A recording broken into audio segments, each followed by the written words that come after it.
A group of notorious bikers, known for dominating underground fighting rings, mock and challenge a quiet, mysterious stranger to a match. They have no idea he's a former elite soldier who has sworn to leave his violent past behind. The encounter spirals into an explosive chain of events that transforms their lives and his forever. The bar was dimly lit, the kind of place where conversations were murmured, not spoken. Shadows danced on the scarred wooden walls as the jukebox hummed an old blues tune in the corner. A faint scent of beer, sweat, and regret lingered in the air. Ethan Kane sat at the far end of the bar, nursing a glass of whiskey he hadn't touched in 15 minutes. His broad shoulders were slumped, his face obscured by the brim of his faded cap. To most, he looked like a nobody, another drifter passing through town. But Axel Steele Varden wasn't most people. Leaning against the pool table with his gang of bikers surrounding him, Steele's piercing eyes locked onto Ethan with interest. Steele wasn't just the leader of the notorious Iron Vipers, he was their kingpin in the underground fight circuit. And tonight, he was in the mood for entertainment. "Hey, old man," Steele called out, his voice cutting through the chatter like a blade. The bar fell silent as heads turned toward the commotion. Steele's smirk widened. "You look like you've got some fight left in you. Why don't you come over here and show us what you've got?" Ethan didn't react. He remained still, his gaze fixed on the whiskey glass in front of him. The quiet defiance only fueled Steele's arrogance. "Didn't you hear me, Grandpa?" Steele taunted, sauntering closer. His gang followed, their boots thudding against the wooden floor. "Or are you too old to handle a real challenge?" The bartender, a wiry man named Jack, wiped his hands nervously on a towel. "Come on, Steele," he muttered. "The guy's just trying to enjoy his drink. Let him be." Steele ignored Jack and slammed his fist on the bar, inches from Ethan's glass. "I don't like being ignored."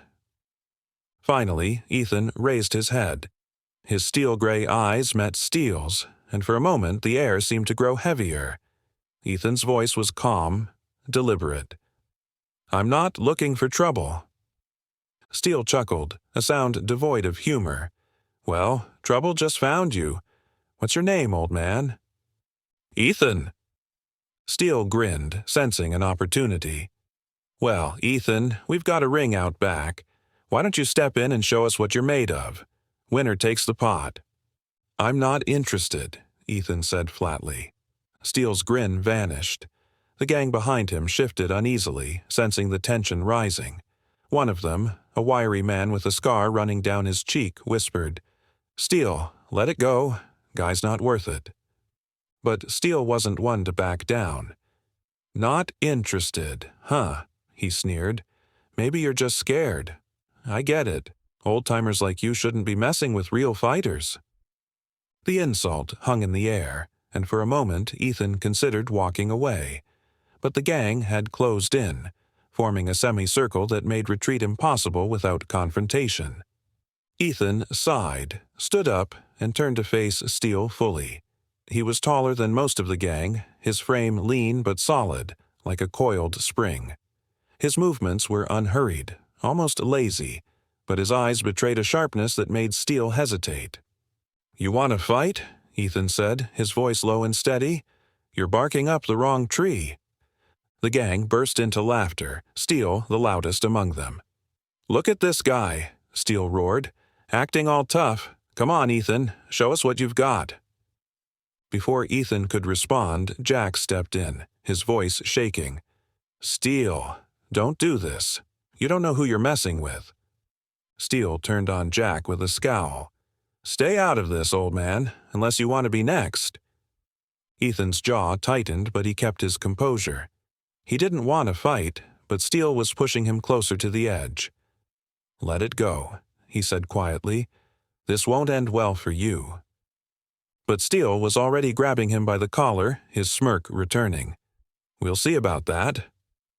The gang erupted into cheers as Steele led Ethan toward the back room. The underground ring was a crude setup, a wooden floor surrounded by a makeshift cage. The audience, mostly rowdy bikers and locals, hollered as they filed in to watch. Steele stripped off his jacket, revealing a chiseled torso adorned with tattoos. Ethan remained silent, his eyes scanning the room. He didn't want this, but he knew there was no walking away now. As the crowd chanted Steele's name, Ethan stepped into the ring, his movements calm and deliberate. He rolled his shoulders, testing the space while Steele danced on his feet, taunting him. The bell rang. Steele lunged forward, throwing a wild punch. Ethan sidestepped effortlessly, his body moving with the precision of a predator. He wasn't flashy. Every movement was efficient, calculated. Steele swung again, but Ethan caught his wrist midair and twisted, sending Steele to his knees with a grunt of pain. The crowd gasped, their cheers faltering. Steele growled and scrambled to his feet, his pride wounded. He charged again, but Ethan met him with a quick jab to the ribs, followed by a sweep of the legs that sent Steele sprawling. The fight was over before it had begun. Ethan stepped back, his breathing steady, and looked down at Steele. "I warned you," he said, his voice devoid of malice. Then he turned and walked out of the ring, leaving the crowd in stunned silence. As he stepped back into the dimly lit bar, the cheers of the gang were replaced by murmurs. Steele's loyalists watched Ethan with a mix of awe and anger, but no one dared stop him. He walked out into the cool night, the air crisp and free of the suffocating tension that had filled the room. But Ethan knew the truth. Men like Steele didn't take defeat lightly. The weight of what had just happened pressed down on him, and as he walked away from the bar, he couldn't shake the feeling that this was only the beginning. Steele sat on the edge of the pool table in the Iron Viper's hideout, a cigarette dangling from his lips. His bruised knuckles rested on the wooden surface, evidence of a fight that hadn't gone his way. The gang lingered around him, their laughter muted and their usual bravado subdued. The silence was unnerving, a far cry from the raucous energy that typically filled the room. Logan "Ghost" Matthews, Steele's second-in-command, leaned against the wall, his arms crossed. "You should let this go, Steele," he said finally, breaking the silence. "The guy's not like the others. He didn't just beat you, he embarrassed you. Maybe it's time to move on." Steele shot Logan a glare that could have cut through steel itself. "Move on," he growled. "You think I'm going to let some drifter humiliate me in front of everyone? No, this isn't over." Logan sighed and pushed off the wall. "You don't even know who he is. Picking another fight with him could end worse than last time. He's not just some random guy." Steele smirked and flicked his cigarette into an empty beer can. "That's exactly why I want to know more. Nobody walks into my territory, beats me, and walks away like nothing happened." One of the younger members, a wiry man called Deke, hesitated before speaking up. "We could find out more about him," he offered. "The guy must have a past. Nobody fights like that without some kind of training." Steele's grin widened. "Now you're talking. Find out everything you can about Ethan Kane. I want to know where he's from, what he's done, and who he cares about.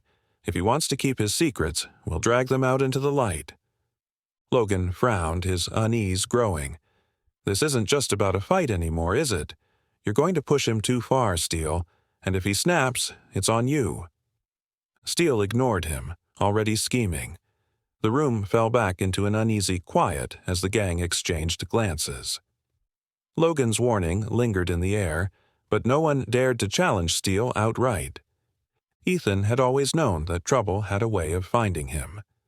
Even as he sat on the porch of his small rented house on the outskirts of town, watching the sun dip below the horizon, he felt the weight of the encounter at the bar pressing on his chest. He had tried to leave that life behind, violence, confrontation, and the endless cycle of proving himself, but men like Steele didn't take defeat lightly. His phone buzzed on the wooden table beside him, snapping him out of his thoughts. It was a message from Colonel Richard Hale, his former commanding officer and one of the few people who truly understood him.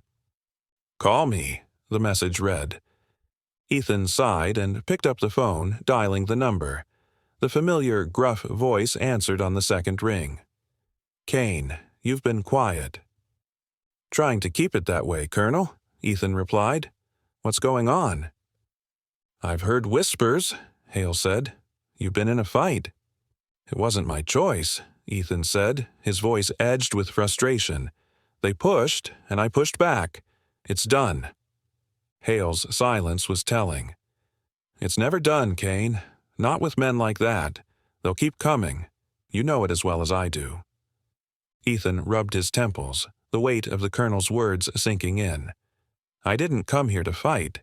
I came here to disappear." "And you can't do that if you're being dragged into their games. Be careful, Ethan. These kinds of men don't have an off switch." Ethan ended the call, his thoughts heavier than before. He had hoped for a quiet life, but it seemed that his past had other plans. He glanced at the scars on his hands, each one a reminder of battles he'd fought and survived. He didn't want to fight again. But if he had to, he wouldn't hold back. The next morning, Ethan went about his usual routine, trying to ignore the growing knot in his stomach. But when he returned home after a long run, the sight of his front door ajar sent his heart racing. He slowed his pace, his eyes scanning the quiet street for anything out of place. Pushing the door open, he immediately noticed the chaos. Furniture was overturned, drawers pulled open, and papers scattered across the floor. Whoever had been here hadn't been subtle. He moved carefully through the house, his senses heightened, every instinct from his military days screaming at him to stay alert. In the corner of the living room, his military duffel bag lay open, its contents spilled across the floor. The intruders had clearly searched it, but Ethan's most private items, his medals, dog tags, and the letter from his late fiancée, were untouched. It wasn't random. It was a message. On the kitchen counter, he found a crude note scrawled on the back of an envelope. "We know who you are." Ethan stared at the words, his jaw tightening. It wasn't just a threat, it was a declaration. Steele and his gang were trying to rattle him, to force him into another confrontation. But they didn't understand what they were dealing with. They were playing a dangerous game, and Ethan had spent his life mastering it. He stepped outside, the cool evening air brushing against his face. His resolve hardened as he surveyed the quiet neighborhood. He didn't want this fight, but Steele had broken the unspoken rule. They had invaded his sanctuary, crossed a line that couldn't be uncrossed, and now they were about to learn why poking a bear was never a good idea. Ethan locked the door behind him and headed into town. The Iron Vipers wanted to know who he was? He'd show them, but not in the way they expected. Steele paced back and forth in the Iron Vipers' hideout, the familiar scent of motor oil and stale beer filling the air. His gang sat in a semicircle, the usual banter replaced with uneasy silence. Logan, ghost. Matthews leaned against a rusty toolbox, his arms crossed and his expression unreadable. He'd seen Steele angry before, but this was different. This was personal. "You're all sitting there like nothing happened," Steele snapped, his voice echoing off the metal walls. "That guy humiliated me. Humiliated us in front of everyone. And you think we're just going to let it slide?" Deke, the youngest of the crew, shifted uncomfortably. "Boss, we tried to scare him off. We broke into his place, left the message. He didn't even flinch. What if he's not just some guy?" Steele rounded on him, his eyes blazing. "Of course he's not just some guy. You saw the way he moved, the way he fought. He's trained, probably ex-military. But that doesn't mean he's untouchable." Logan cleared his throat, drawing Steele's attention. "And what if he is untouchable? What's the plan, Steele? Push him until he snaps? Because I guarantee if you do, we're going to regret it." Steele stalked toward Logan, his fists clenched. "You don't think I can handle him? Is that it? You think I'm scared of some washed-up soldier?" Logan didn't flinch, his voice calm but firm. "I think you're letting your pride run the show, and that's going to get us all killed." For a moment, the room seemed to hold its breath. Steele's jaw tightened, his gaze locked on Logan. Then he turned away with a bitter laugh. "You always were the cautious one, Ghost. That's why you'll never lead this crew. You don't have the guts to take risks." Logan said nothing, his silence speaking volumes. The gang watched the exchange with wary eyes, the tension thick enough to cut. Finally, Steele grabbed a bottle from the table and smashed it against the wall, sending shards flying. "I don't care what it takes," he growled. "We're going to find his weakness. Everyone has one. And when we do, he'll wish he never crossed me." Ethan sat in a small diner on the edge of town, sipping a cup of black coffee as the morning sun streamed through the window. The waitress, a cheerful woman named Rosie, refilled his cup with a smile. "You look like you didn't get much sleep," she said, her voice tinged with concern. "Just a lot on my mind," Ethan replied, offering a faint smile. Rosie nodded knowingly. "This town's got a way of doing that to people. You staying long?" "Not sure," Ethan said honestly. "Depends on how things go." Before Rosie could respond, the bell above the door jingled and Ethan's instincts kicked in. He glanced up, his eyes narrowing as two members of the Iron Vipers walked in. They spotted him immediately, their smirks a clear sign they weren't there for the coffee. Ethan remained seated, his posture relaxed but his mind racing. The two bikers sauntered over, their leather jackets creaking with each step. One of them, a burly man with a shaved head, leaned on the counter beside Ethan. "Morning, soldier," the man said, his voice dripping with mockery. "Mind if we join you?" Ethan gestured to the empty seats across from him. "Be my guest." The second biker, a wiry man with tattoos snaking up his neck, grinned as he slid into the booth. "Heard you gave our boss a hard time the other night." "I didn't give anyone a hard time," Ethan said evenly. "He picked a fight, and I ended it." Shaved Head chuckled darkly. "That's not how he sees it. Steele doesn't like to lose." "That's his problem," Ethan said, his tone calm but firm. "Not mine." Tattoo Neck leaned forward, his grin fading. "It's about to become your problem. Steele's not going to let this go. He's got plans for you." Ethan met his gaze without flinching. "Then he should tell me himself. Sending his lackeys doesn't exactly scream confidence." The tension in the booth was palpable. Rosie, sensing trouble, lingered behind the counter, her hand hovering near the phone. The bikers exchanged a glance, then stood up. "You've got guts, I'll give you that," Shaved Head said. "But guts won't save you when Steele comes knocking." Ethan watched them leave, his expression unreadable. He finished his coffee, left a tip for Rosie, and stepped outside. The streets were quiet, but Ethan knew the calm wouldn't last. Steele was coming, and Ethan needed to be ready.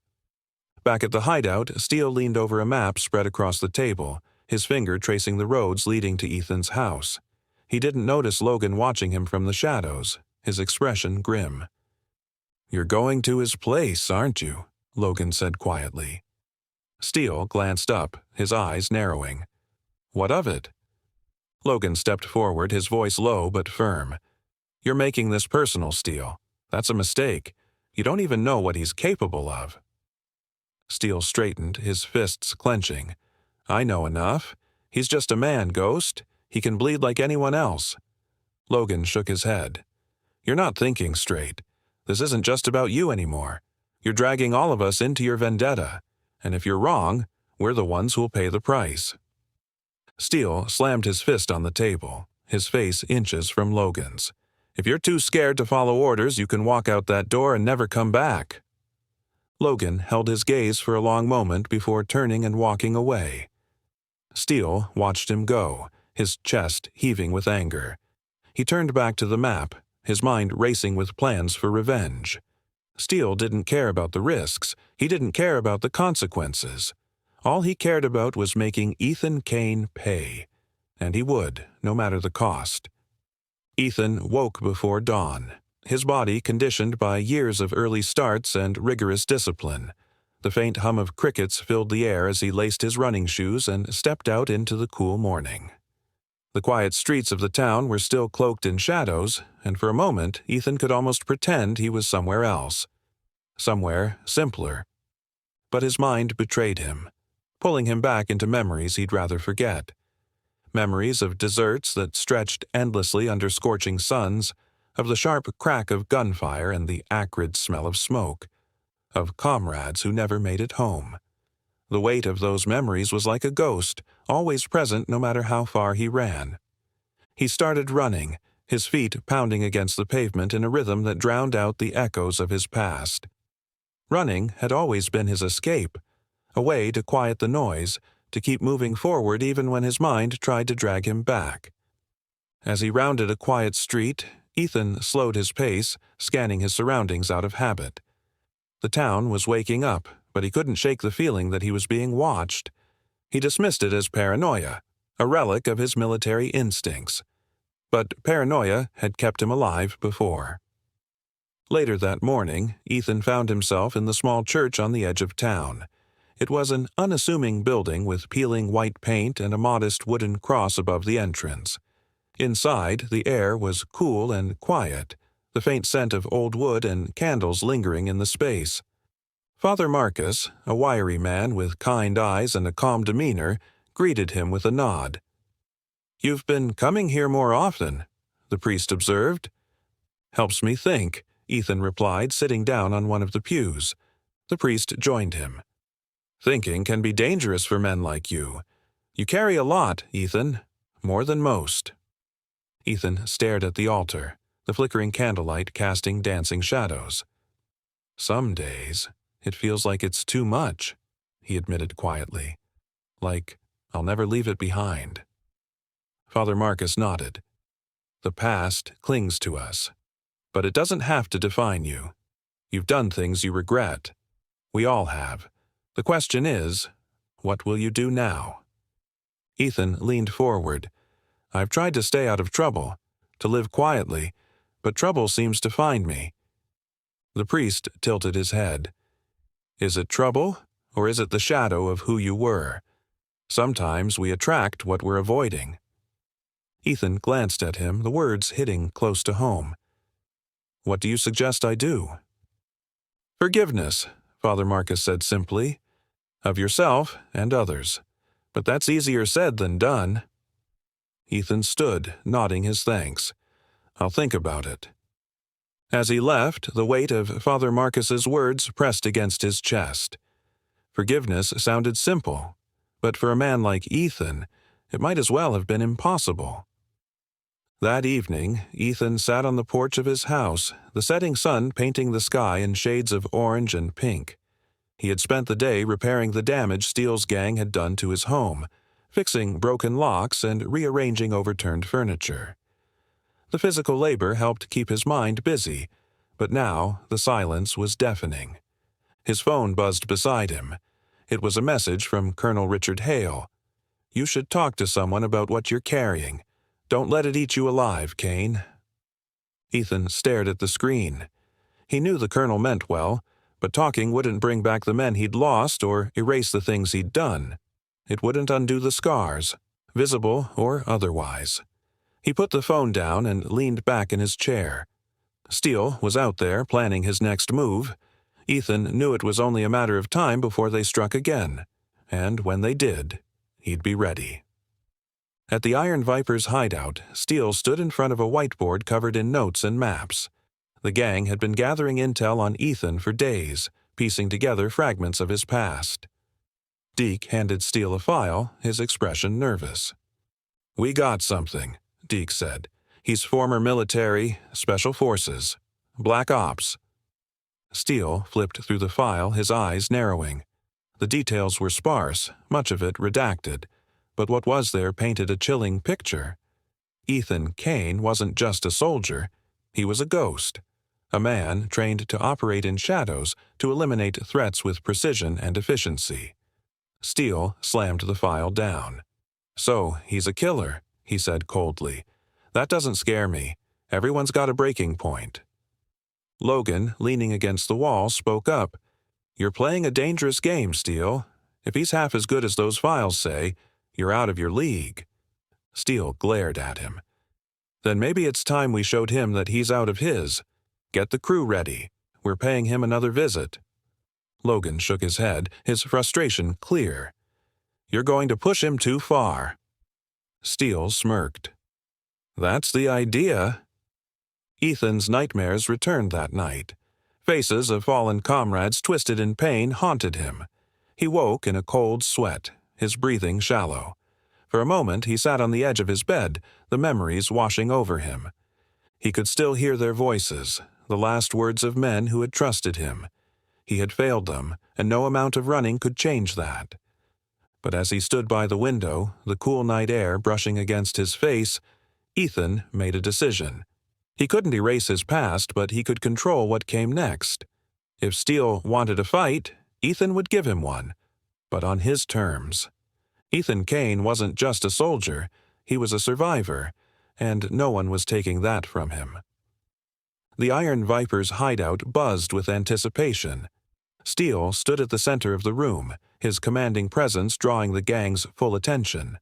A large map of the town was pinned to the wall behind him, red circles marking key locations: Ethan Kane's house, the diner he frequented, and the church on the edge of town. "Listen up," Steele barked, his voice cutting through the chatter. "This guy thinks he can just waltz into our territory and make fools of us. That ends now. We're going to flush him out, make him play by our rules." Logan crossed his arms, his skepticism clear. "And what's the plan, Steele? He's already shown he's smarter and stronger than you give him credit for." Steele glared at him, his jaw tightening. "The plan is simple. We hit him where it hurts. Push him until he makes a mistake." Deke, eager to prove himself, leaned forward. "What if he doesn't make one?" Steele smirked. "Everyone makes mistakes, kid. Especially when they've got something to lose. We just have to find out what that is."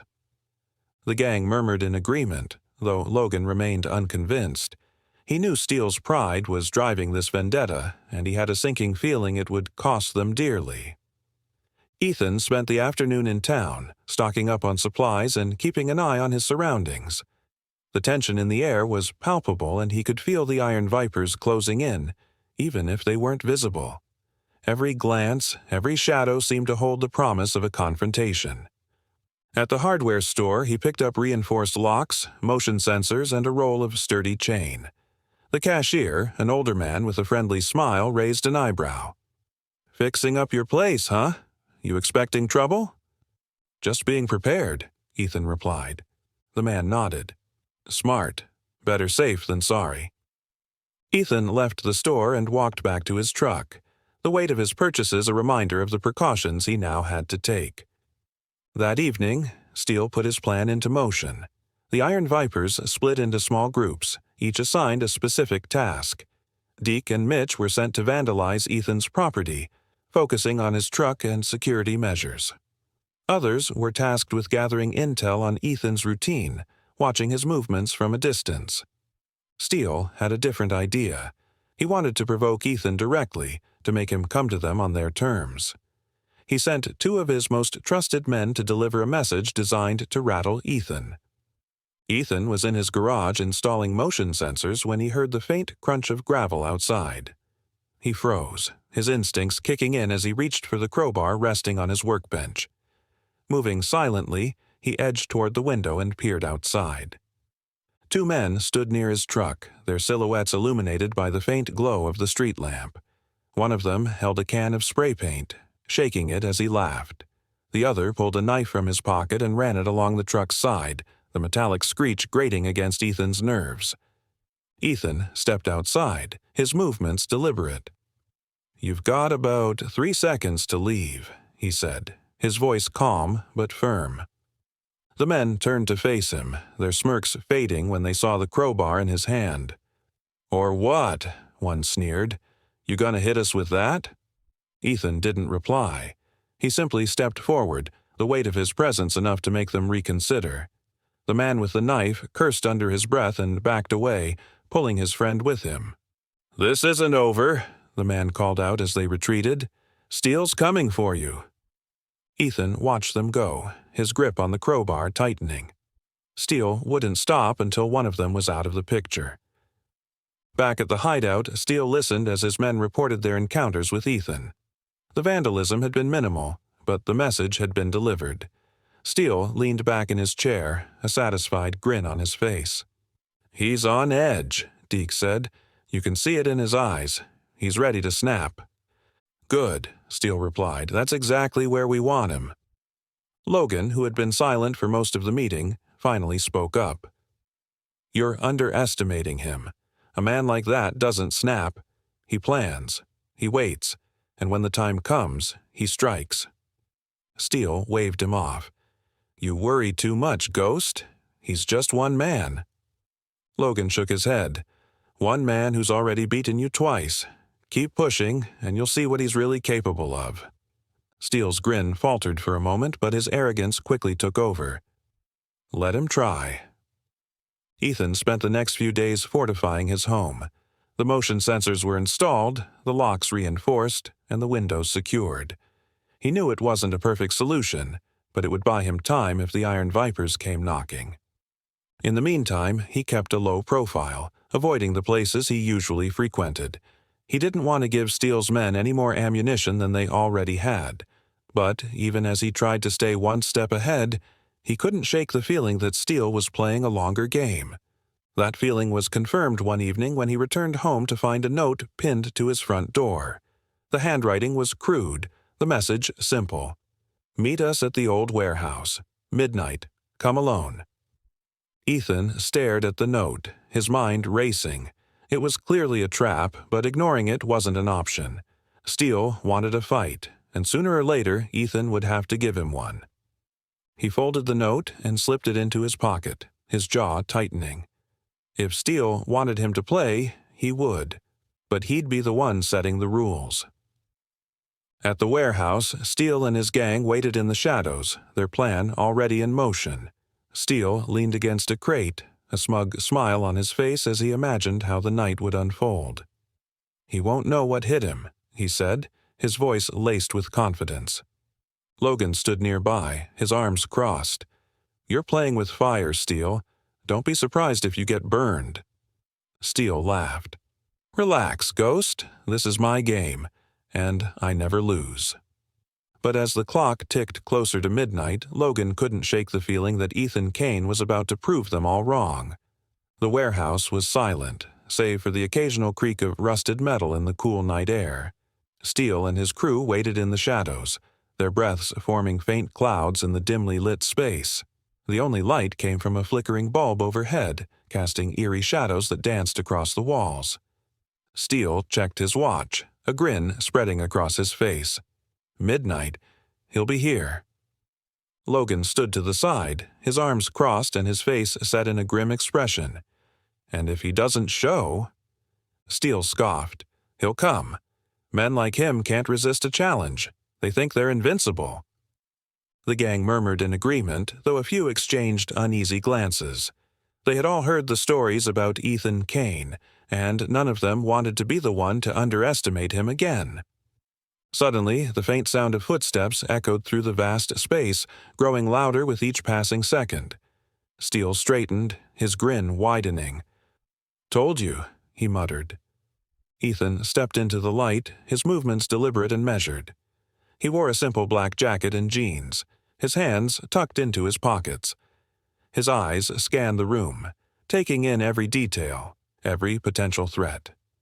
Steele stepped forward, spreading his arms wide in mock welcome. Glad you could make it, soldier. I was starting to think you were too scared to show. Ethan stopped a few feet away, his expression unreadable. I'm here. What do you want? Steele chuckled, the sound echoing through the warehouse. What do I want? I want payback. You humiliated me, and I'm going to make sure you regret it. Ethan's gaze didn't waver. You already got your chance. You lost. Walk away, Steele. This doesn't have to end badly for you. Steele's grin faded, replaced by a scowl. Oh, it's going to end badly. For you. He gestured to his crew who stepped forward, surrounding Ethan in a loose circle. Ethan's posture remained relaxed, but his eyes sharpened, calculating every movement, every angle. You think numbers will change anything? You're making a mistake. Steele stepped closer, his voice low and menacing. The mistake was thinking you could walk into my town and make me look like a fool. Before Ethan could respond, one of the gang members lunged at him, swinging a crowbar. Ethan sidestepped effortlessly, grabbing the man's wrist and twisting it until he dropped the weapon with a pained cry. Ethan kicked the crowbar away and released the man, who stumbled back, clutching his arm. The tension in the room snapped. Another gang member charged, a knife glinting in his hand. Ethan deflected the blade with a precise strike to the man's wrist, followed by a sharp elbow to his jaw. The man crumpled to the ground, unconscious. Steele watched, his fists clenched. "Don't just stand there, get him!" The remaining gang members hesitated for a split second before rushing at Ethan all at once. But Ethan was ready. He moved like a predator, his strikes quick and efficient. A punch to the gut, a kick to the knee, a calculated sweep of the legs. Each move left another opponent on the ground, groaning in pain. Logan stayed back, his arms still crossed as he watched the chaos unfold. He had warned Steele, but the man's arrogance had blinded him. Now, Logan could only shake his head as Ethan dismantled the gang one by one. Within minutes, the warehouse fell silent again, save for the groans of Steele's crew scattered across the floor. Ethan stood in the center of the room, barely winded, his gaze fixed on Steele.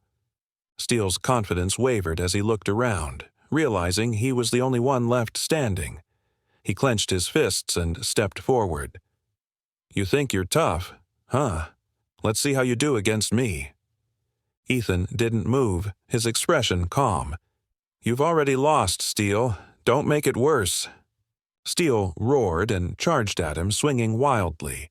Ethan sidestepped the first punch and countered with a swift strike to Steele's ribs. Steele stumbled but recovered, throwing another punch that Ethan easily deflected. The fight was over before it began. Ethan delivered a precise kick to Steele's knee, followed by a sharp uppercut that sent him crashing to the ground. Steele groaned, struggling to get up, but Ethan placed a foot on his chest, pinning him down. "You're done," Ethan said, his voice cold. "This ends now." Steele glared up at him, his pride refusing to let him admit defeat. "You think this changes anything? You think you can just walk away?" Ethan leaned down, his voice low and steady. "I don't want to hurt anyone. But if you come after me again, I won't hold back." Steele didn't respond, his chest heaving as he stared up at Ethan with a mix of fear and rage. Ethan stepped back, removing his foot from Steele's chest. He glanced around the room, his gaze lingering on Logan, who met his eyes without flinching. Then, without another word, Ethan turned and walked out of the warehouse, disappearing into the night. For a long moment, no one moved. The gang members slowly began to stir, helping each other to their feet. Steele remained on the ground, his pride shattered. Logan finally stepped forward, his voice quiet but firm. "I told you this would happen. You pushed him too far." Steele didn't respond, his gaze fixed on the ceiling. Logan shook his head and turned away, leaving the warehouse without another word. Outside, the night was quiet, the cool air carrying the faint sound of distant sirens. Ethan walked down the empty street, his mind racing.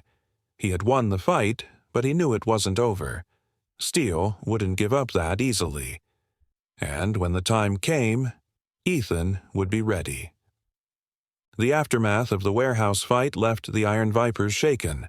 The gang had never seen Steele defeated so thoroughly, and the humiliation stung deeper than any physical wound. The members nursed their injuries in silence as Steele sat in the corner of the hideout, his jaw clenched and his eyes burning with anger. Logan stood near the doorway, watching the gang leader with a mixture of pity and frustration. He had warned Steele, but his words had fallen on deaf ears. Now, the gang was fractured, and Ethan Kane was still standing. Deke, his arm in a sling, broke the silence. "We can't let him get away with this." Steele looked up sharply, his pride latching onto the statement like a lifeline. "You're damn right we can't." He stood, his voice rising. "That bastard thinks he can walk into my town, humiliate me, and just leave? No, this isn't over." Mitch, nursing a black eye, nodded. "What's the plan, boss? We can't take him head on. You saw what he did to us." Steele's expression darkened. We don't need to take him head on. We'll hit him where it hurts. We'll make him suffer before we finish him off." Logan stepped forward, his voice cutting through the murmurs. "How do you plan to do that? He doesn't have a family, no friends, nothing to lose." Steele glared at him. "Everyone has something to lose, Ghost. We just have to find it." The gang exchanged uneasy glances. Logan sighed, shaking his head. "You're letting your pride drive this, Steele. It's going to get us all killed." Steele stepped closer to Logan, his voice low and venomous. "If you're too scared to follow orders, maybe you don't belong here." Logan met his gaze, unflinching. "Maybe I don't." The room fell silent. Finally, Logan turned and walked out, leaving Steele and the rest of the gang behind. Ethan spent the next few days in a state of heightened vigilance. He knew Steele wouldn't let the warehouse fight be the end of it. The gang leader's pride wouldn't allow it. Every creak of the floorboards, every rustle of leaves outside, set Ethan on edge. He had fortified his home as much as he could, but he knew that wasn't enough. Steele was dangerous, not because of his strength, but because of his unpredictability. Ethan had seen men like him before, men who couldn't accept defeat and would go to any lengths to restore their bruised egos. One evening, Ethan sat on his porch, a cup of coffee in hand, as the sun dipped below the horizon. The cool night air was soothing, but his mind was far from calm. He replayed the events of the warehouse fight, analyzing every move, every mistake Steele had made. As he stared into the darkness, his phone buzzed. It was a message from Colonel Hale. "You need backup? I can send someone." Ethan typed a quick response. "I've got it under control. Thanks." He put the phone down and leaned back in his chair. Backup would only complicate things. This was his fight, and he intended to finish it on his terms. Back at the Iron Viper's hideout, Steele unveiled his plan. The gang gathered around a table covered in maps and photos of Ethan's house.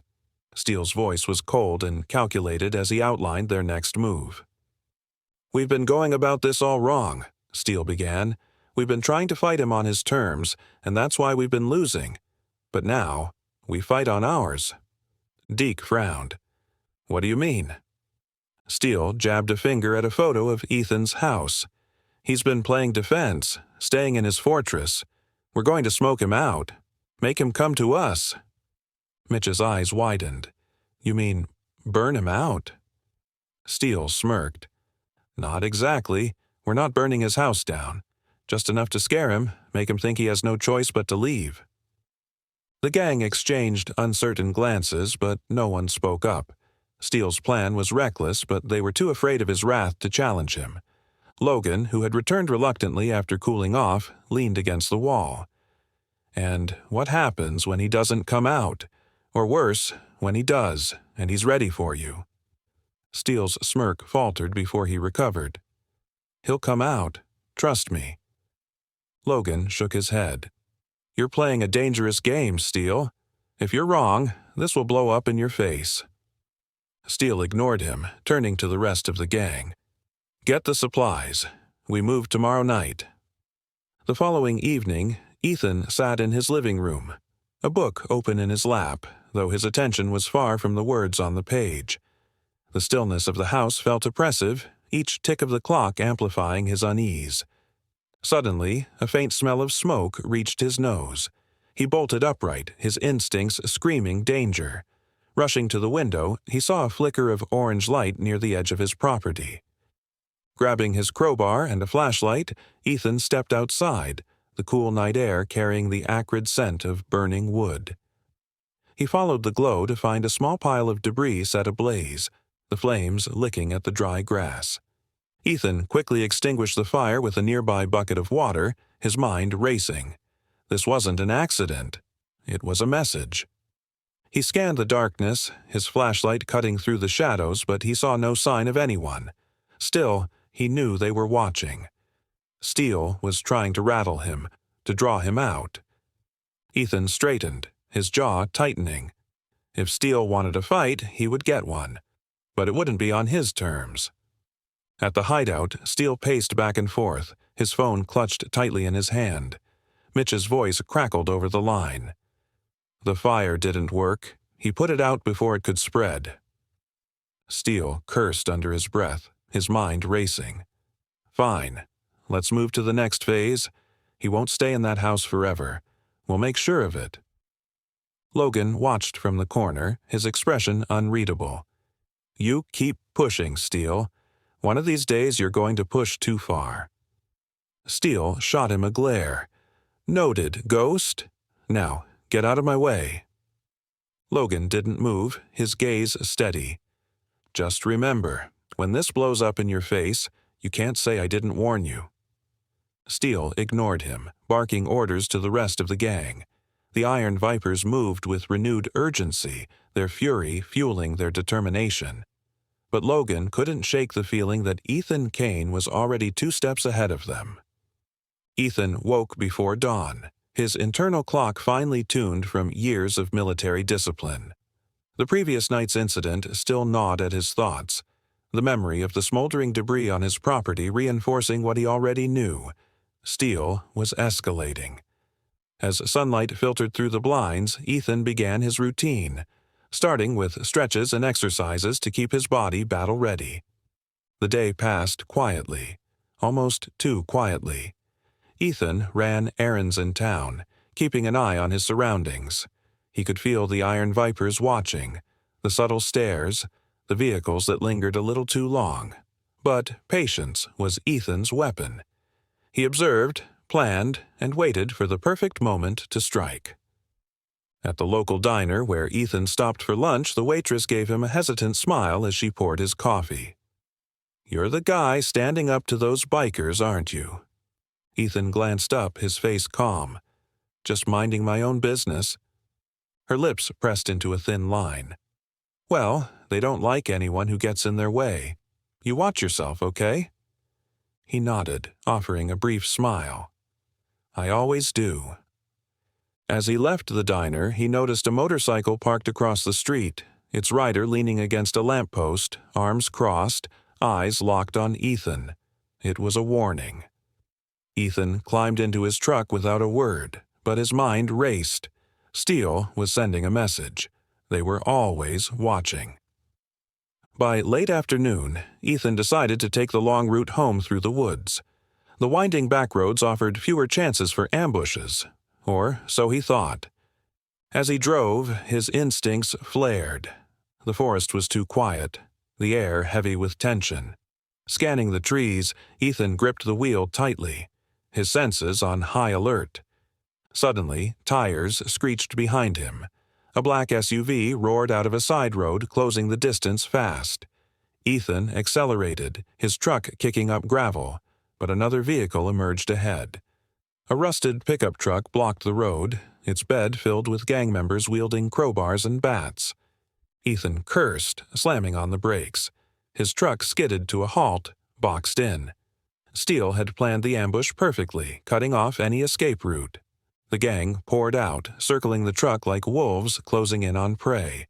Steele's voice rang out from the SUV. "Get him!" Ethan took a deep breath, his mind racing. Reaching under his seat, he pulled out the crowbar he'd kept since his first run-in with the gang. Stepping out of the truck, he held it loosely at his side, his calm demeanor masking the storm brewing inside him. Steele approached, a smug grin plastered on his face.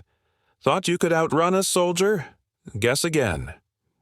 Ethan didn't reply, his sharp eyes scanning the group. He counted 8 gang members, including Steele. They thought their numbers gave them the upper hand. He planned to prove them wrong. The first thug lunged, swinging a bat. Ethan sidestepped, striking the man's ribs with the crowbar. The attacker crumpled, groaning in pain. Another charged with a crowbar. Ethan deflected the blow, countering with a precise kick to the knee. A sickening crack echoed as the man collapsed. "Don't just stand there. Take him down," Steele barked. The remaining gang members hesitated, their bravado faltering as Ethan systematically dismantled their comrades. 2 finally rushed simultaneously, one wielding a chain, the other a knife. Ethan ducked under the chain and disarmed the knife wielder, slamming the crowbar into his jaw.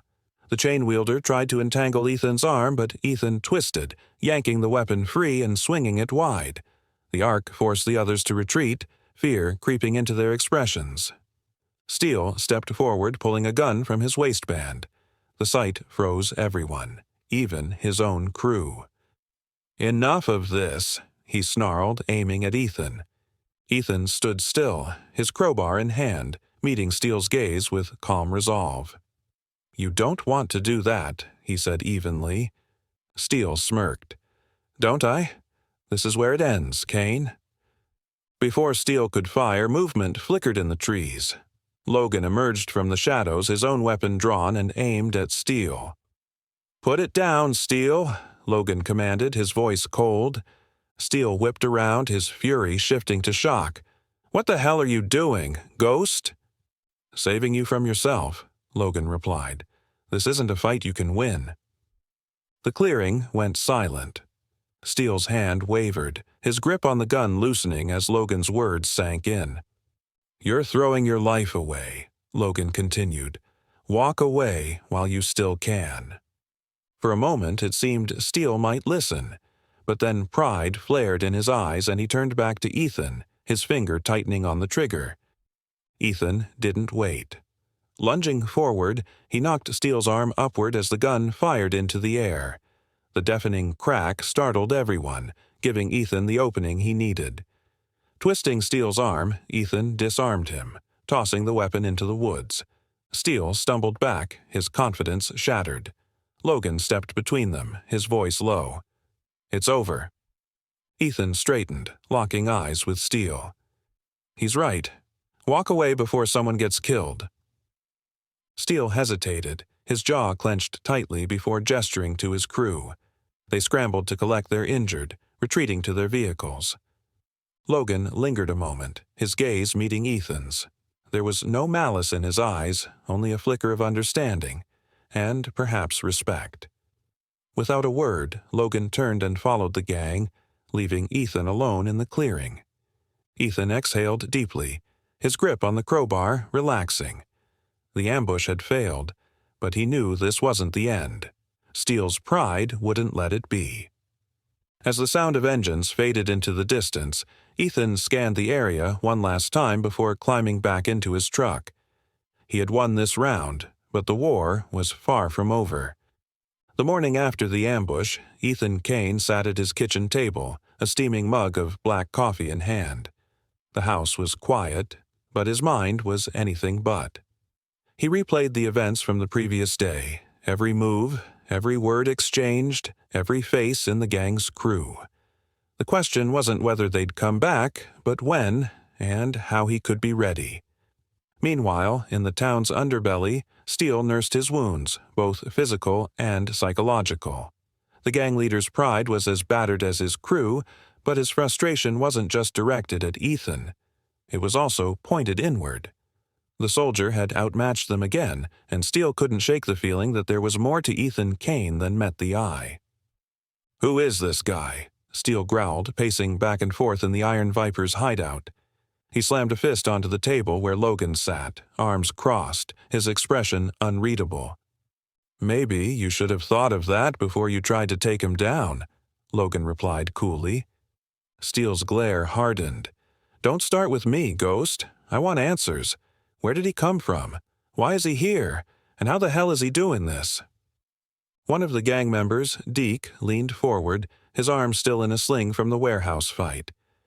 "We could dig into his background. Everyone's got a story." Steele snorted. "Fine, start digging. I want to know everything.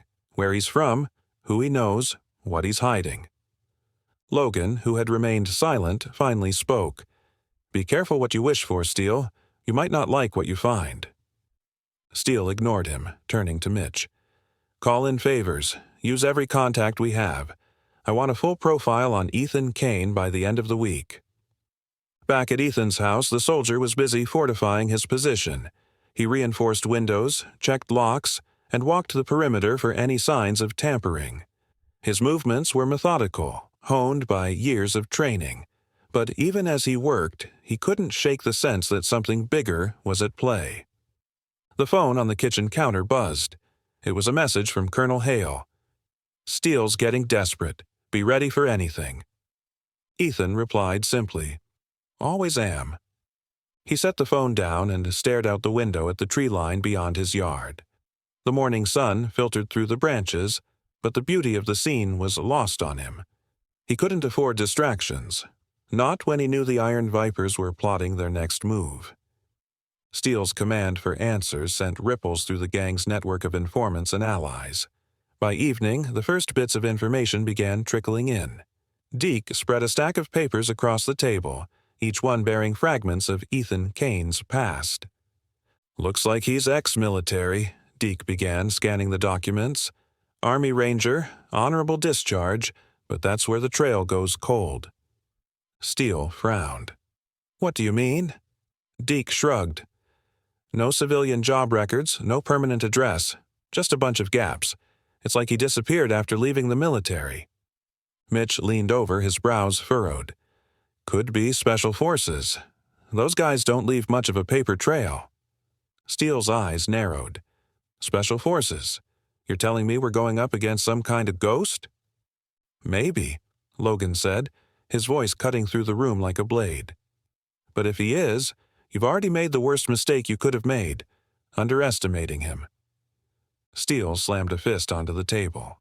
"I don't need a lecture, Ghost. I need solutions." Logan leaned back, his expression as calm as ever. "Then stop charging at him like a bull. You're playing his game, on his terms. Change the rules, or don't play at all." Steele glared at Logan but didn't respond. Instead, he turned back to the papers, his mind racing. If Ethan Kane truly was a ghost, Steele needed to find a way to corner him in the real world. Ethan spent the evening on the porch, a rifle resting across his lap. He didn't expect an attack that night, but he wasn't taking any chances. The events of the day played over in his mind, but it was the gaps in the gang's behavior that bothered him most. Steele was arrogant, but he wasn't a fool. The failed ambush meant Steele would be regrouping, strategizing. The chirp of crickets filled the air as Ethan's thoughts wandered to his own past. The life he had left behind was never far from his mind, even if he didn't speak of it.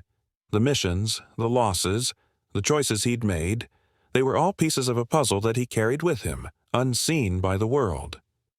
Inside, the phone buzzed again. This time, it was an unknown number. Ethan picked it up, his instincts on high alert. A distorted voice crackled through the line. "You think you're untouchable, Kane? You're not. We'll find your weaknesses, and when we do, you'll regret ever stepping into this town." Ethan's grip on the phone tightened, but his voice remained calm. "You've already made the biggest mistake you could make. I don't have weaknesses, but you do." The line went dead. Ethan stared at the phone for a moment before setting it down. The Iron Vipers were probing, testing his resolve, but he wasn't about to falter.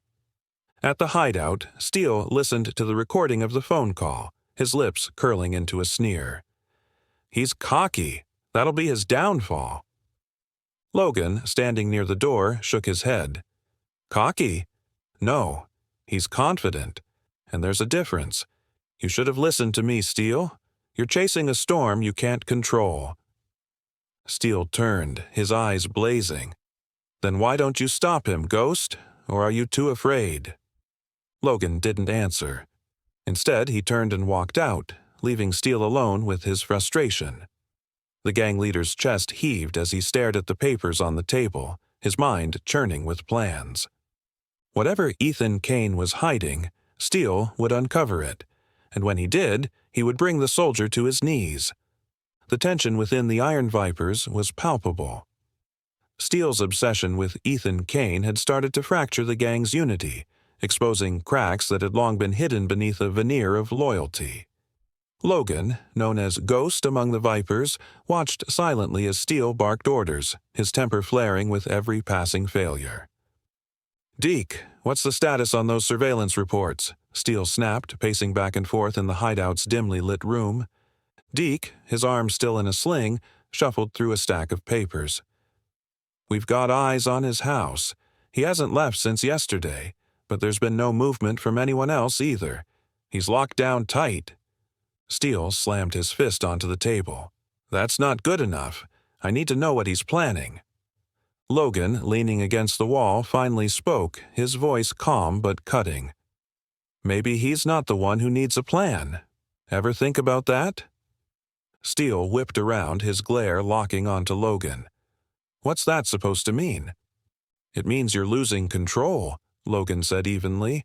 This isn't just about Kane anymore. It's about you, and everyone here can see it. The room fell silent. Steele's eyes darted around the room, noticing the uneasy expressions of his crew. Mitch avoided eye contact, Deke pretended to focus on the papers, and the others shifted uncomfortably. Steele sneered.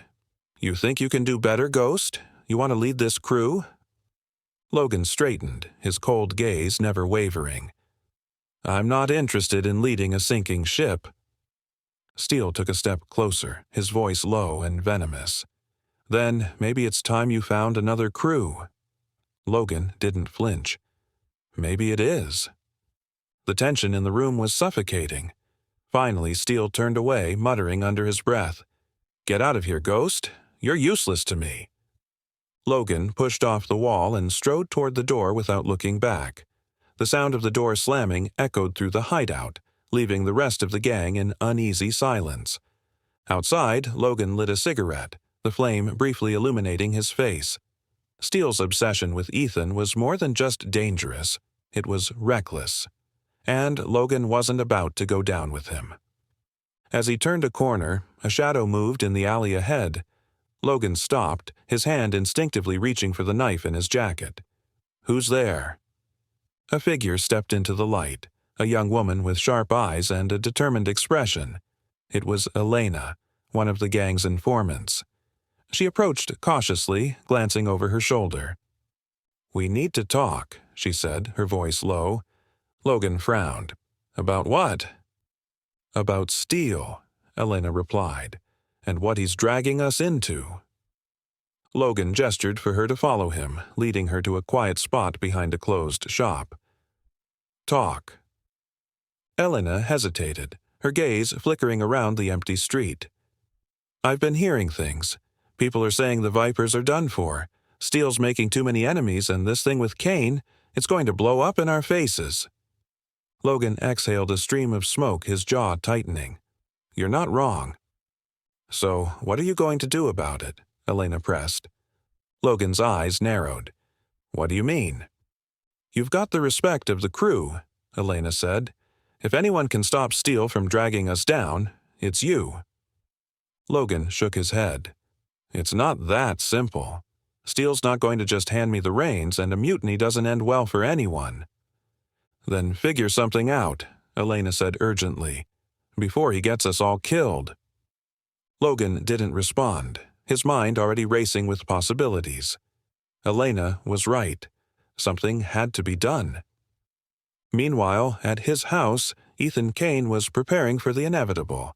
He had spent the day reinforcing his defenses, but he knew that wouldn't be enough. Steele's gang was desperate, and desperation bred recklessness. As the sun dipped below the horizon, Ethan sat on his porch, a rifle resting across his lap. The chirp of crickets filled the air, but his thoughts were elsewhere. He replayed the phone call from the night before, dissecting every word.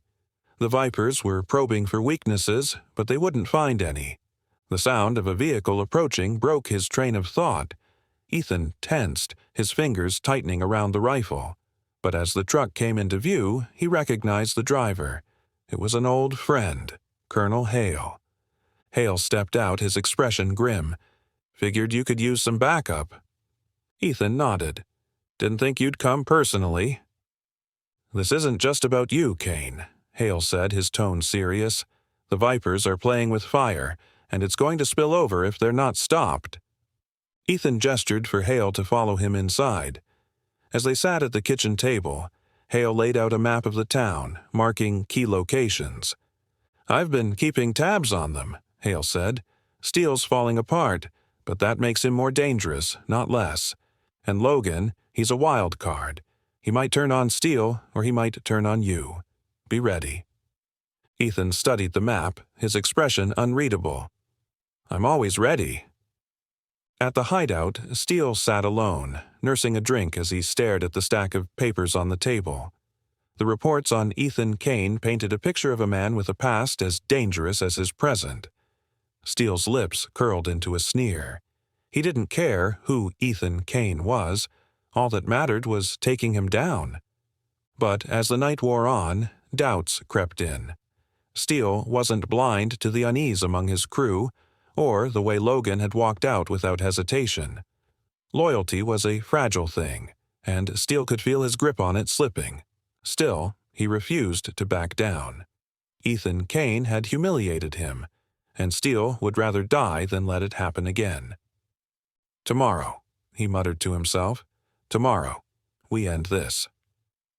Logan walked through the dimly lit streets of the town, the weight of his decisions pressing heavily on his shoulders. The Iron Vipers had been his family for years, but now that loyalty was being tested.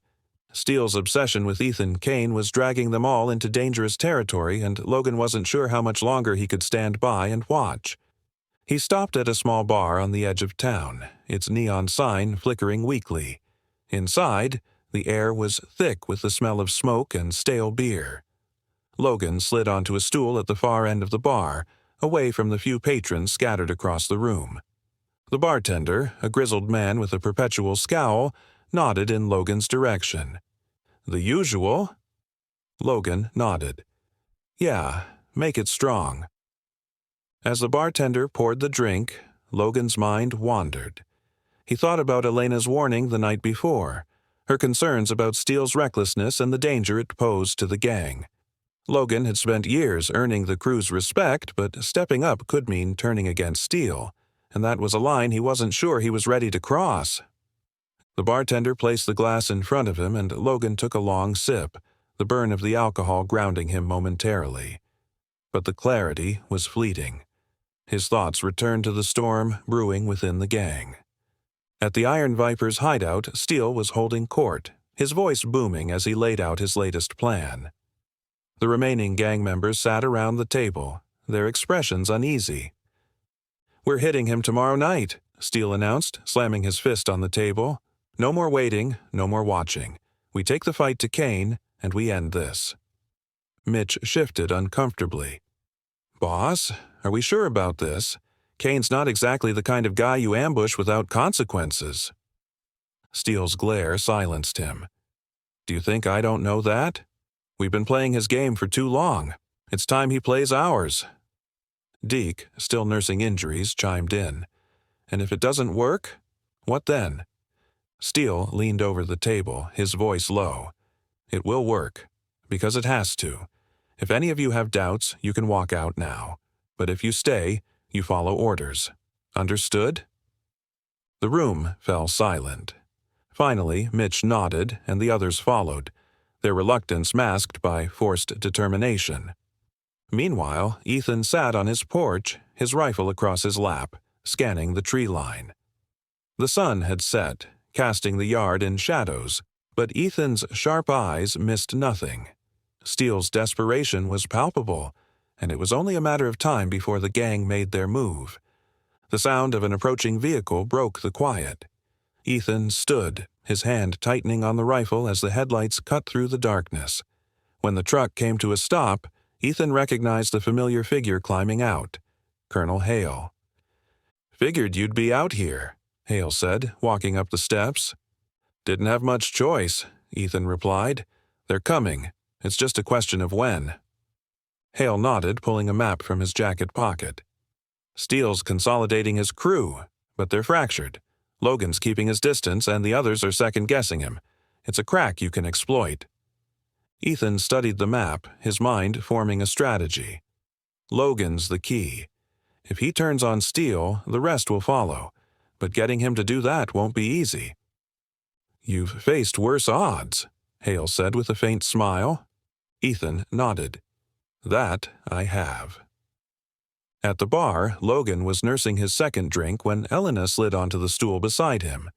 She didn't speak at first, simply signaling the bartender for a drink of her own. Finally, she spoke, her voice low. "You've been thinking about what I said." Logan didn't respond immediately, staring into his glass. "Yeah." "And?" Elena pressed. "And you're right," Logan admitted. "But going against Steele, it's not that simple.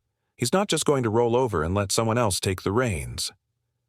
"Then don't give him a choice," Elena said. "If you don't step up, someone else will, and they might not care about keeping the rest of us alive." Logan sighed, rubbing a hand over his face. "It's not just about stepping up. If I take him down, I've got to clean up the mess, and there's a lot of mess." Elena placed a hand on his arm, her gaze steady. "You've got people who will follow you, but you need to decide, Logan. Steele's dragging us all down." Logan stared at her for a long moment before finally nodding. "I'll figure it out." "You'd better," Elena said, finishing her drink and standing, "because time's running out." The following morning, Logan returned to the hideout, his mind made up. Steele was barking orders as usual, but the tension in the room was thicker than ever. Logan could see it in the faces of the crew, the doubt, the fear, the cracks forming in their loyalty. Steele noticed Logan enter and sneered. "Look who decided to show up. You done sulking?" Logan ignored the jab, stepping closer to the table. "We need to talk."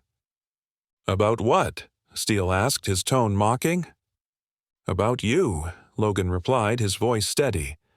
"And about how you're going to get us all killed." The room went silent. Steele's expression darkened as he stepped around the table to face Logan. "Careful, Ghost. You're treading on thin ice." Logan met his gaze without flinching. "Maybe. But someone's got to say it. You're not thinking clearly, Steele. This thing with Kane, it's going to destroy us." Steele's jaw tightened, his hands balling into fists. "You got a problem with how I'm running things?" Logan took a step closer, his voice low but firm. "Yeah, I do." The crew watched in tense silence, the room crackling with the weight of Logan's words. Steele's pride was on the line, but so was the future of the Iron Vipers. For a moment it seemed Steele might lash out, but instead he smirked, his voice dripping with disdain. "You think you can do better? Be my guest." Logan didn't respond, his silence speaking volumes. The lines had been drawn, and there was no turning back. The Iron Viper's hideout buzzed with tension as Steele stood in the center, fists clenched. The confrontation with Logan earlier had rattled everyone, but Steele was determined to reassert his authority. His crew, while still present, carried an unease that was impossible to ignore. Steele had to act decisively to maintain control. "Listen up," Steele barked, his voice cutting through the murmurs. "We've been pushed around by this guy for too long. Tomorrow night we end this. Kane thinks he's untouchable, but he's not. We'll show him who's in charge." Mitch, sitting in the corner with his arms crossed, spoke cautiously. "And what about Logan? You two looked ready to tear each other apart this morning." Steele's glare silenced the room. Logan knows his place. If he doesn't, he'll learn it the hard way. The gang exchanged uneasy glances, but no one challenged him. Steele's confidence remained unshaken outwardly, yet even he couldn't deny the growing fractures in the gang's unity. Logan sat alone in his small apartment, replaying the confrontation with Steele in his head. Every word, every movement, it was a calculated risk, but one he felt he had to take. Steele's leadership was a sinking ship, and if no one stepped up, the entire gang would go down with him. A knock at the door pulled Logan from his thoughts. He rose cautiously, his hand brushing against the knife tucked into his waistband. When he opened the door, he found Elena standing there, her expression serious. "You're taking a big risk," she said, stepping inside without waiting for an invitation. "I know," Logan replied, closing the door behind her, "but Steele's going to get us all killed. Someone has to stop him." Elena crossed her arms. "So, what's your plan?" Logan sighed, running a hand through his hair. "I don't have one yet, but I know this. If Steele keeps pushing, the Vipers won't survive. We need a leader who thinks, not just reacts." Elena studied him for a moment before speaking. "You've got people on your side, Logan. They see what's happening, even if they're too scared to say it.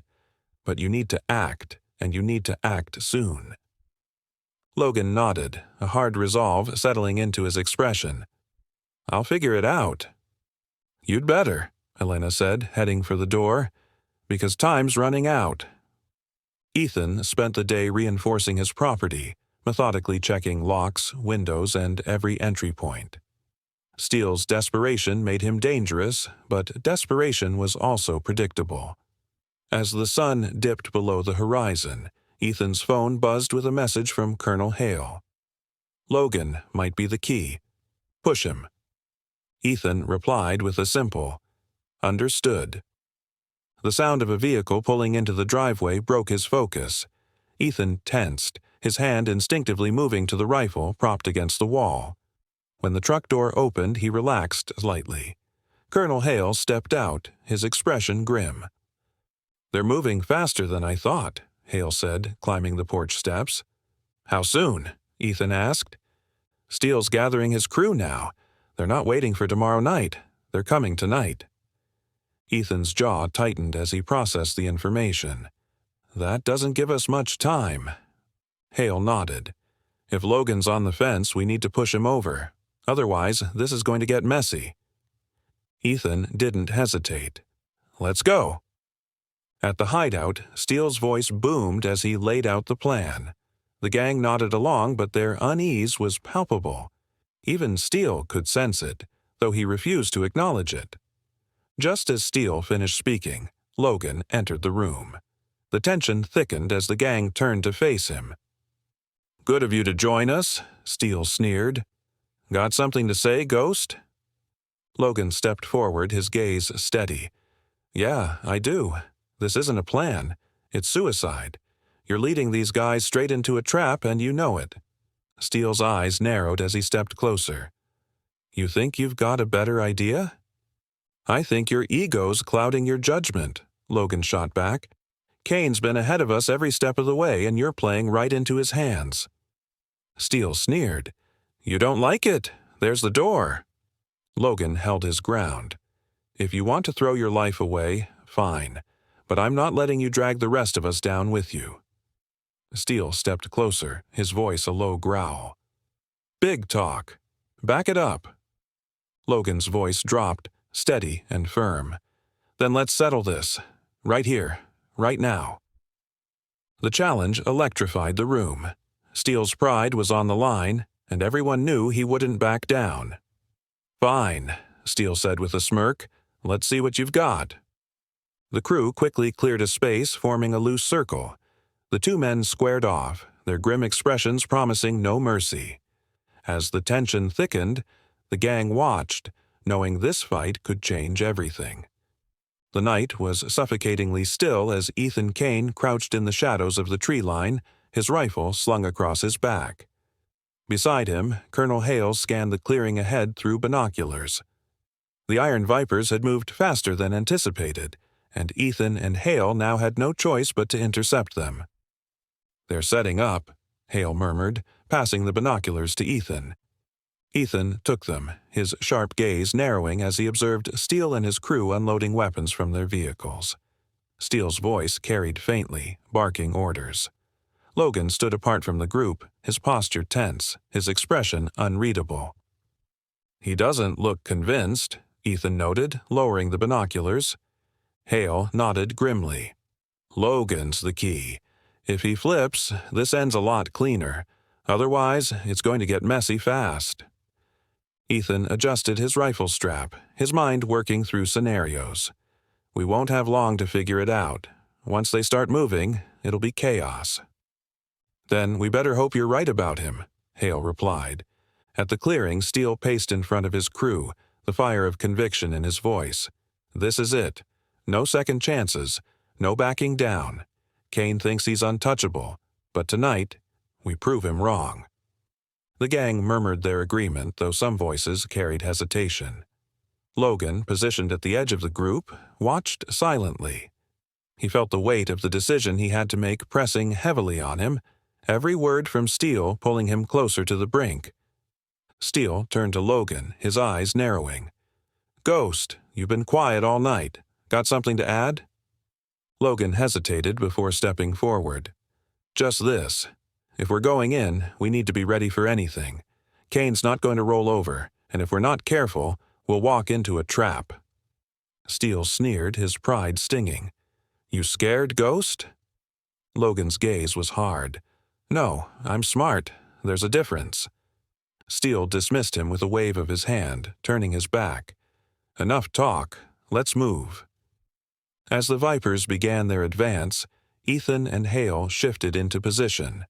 The narrow dirt path to Ethan's property was rigged with traps, tripwires, smoke bombs, and spikes. But Ethan knew they wouldn't hold the gang for long. "They're coming," Hale whispered, his hand resting on the pistol at his side. Ethan nodded. "Let the traps do their job. When they hit the clearing, we make our stand." The first trap triggered with a sharp crack, a tripwire snapping and setting off a dense cloud of smoke. Shouts erupted as the gang stumbled, coughing and disoriented. "Stay calm," Steele roared above the chaos. "Push forward." The gang regrouped quickly, their movements more cautious. Another trap sprang. A spike strip hidden under loose dirt punctured the tires of their lead vehicle, forcing them to abandon it. Ethan and Hale remained hidden, their breaths steady. As the gang reached the edge of the clearing, Ethan signaled to Hale. "Now." Ethan fired the first shot, the crack splitting the night. A gang member dropped, clutching his leg. Hale joined in, his pistol barking as he picked off targets with precision. Steele roared in fury, diving behind cover. "They're in the trees. Spread out and take them down." The Vipers fanned out, firing blindly into the woods. Bullets tore through branches and leaves, but Ethan and Hale moved methodically, their shots finding their marks. Panic rippled through the gang as they realized their ambush had turned into a trap. Logan crouched behind a boulder, watching the chaos. Steele was shouting orders, his face twisted in fury. Logan clenched his fists. The plan was falling apart, and he knew this was his moment to act. "Steele!" Logan shouted, stepping out from cover. "This is over." Steele turned, his expression dark. "What?" "You're going to get us all killed," Logan said, his voice cutting through the gunfire. Steele's glare was icy. "You're either with me, or you're dead." Logan's heart pounded, but he stood firm. "Then I'm done with you." Logan raised his weapon and fired a warning shot into the air. The gang froze, their attention shifting to him. Ethan, watching from his position, saw the opportunity. He fired 2 shots, striking gang members near Logan. The disruption gave Logan the opening he needed. "Anyone who wants to survive, drop your weapons and walk away." Logan's voice was steady despite the chaos. "Steele's done. You all know it." The gang hesitated, uncertainty rippling through them. Steele, seeing his control slipping, raised his gun. "Traitor!" he roared, aiming at Logan. A single shot rang out. Ethan's bullet struck Steele's shoulder, spinning him around. He fell to the ground with a roar of pain, his gun skittering away. Logan stepped forward, his voice commanding. "It's over. Stand down." The gang members exchanged glances, their resolve crumbling. Slowly, they lowered their weapons. With Steele incapacitated, there was no one left to rally them. Ethan emerged from the tree line, his rifle trained on Steele. Hale followed, his pistol steady. The remaining Vipers backed away, raising their hands in surrender. Steele glared up at Ethan, his face contorted with pain and hatred. "You think this is over, Kane? You haven't won." Ethan didn't respond, his gaze cold. "You're done, Steele." Logan stepped beside Ethan, his jaw set. "And the Iron Vipers are finished."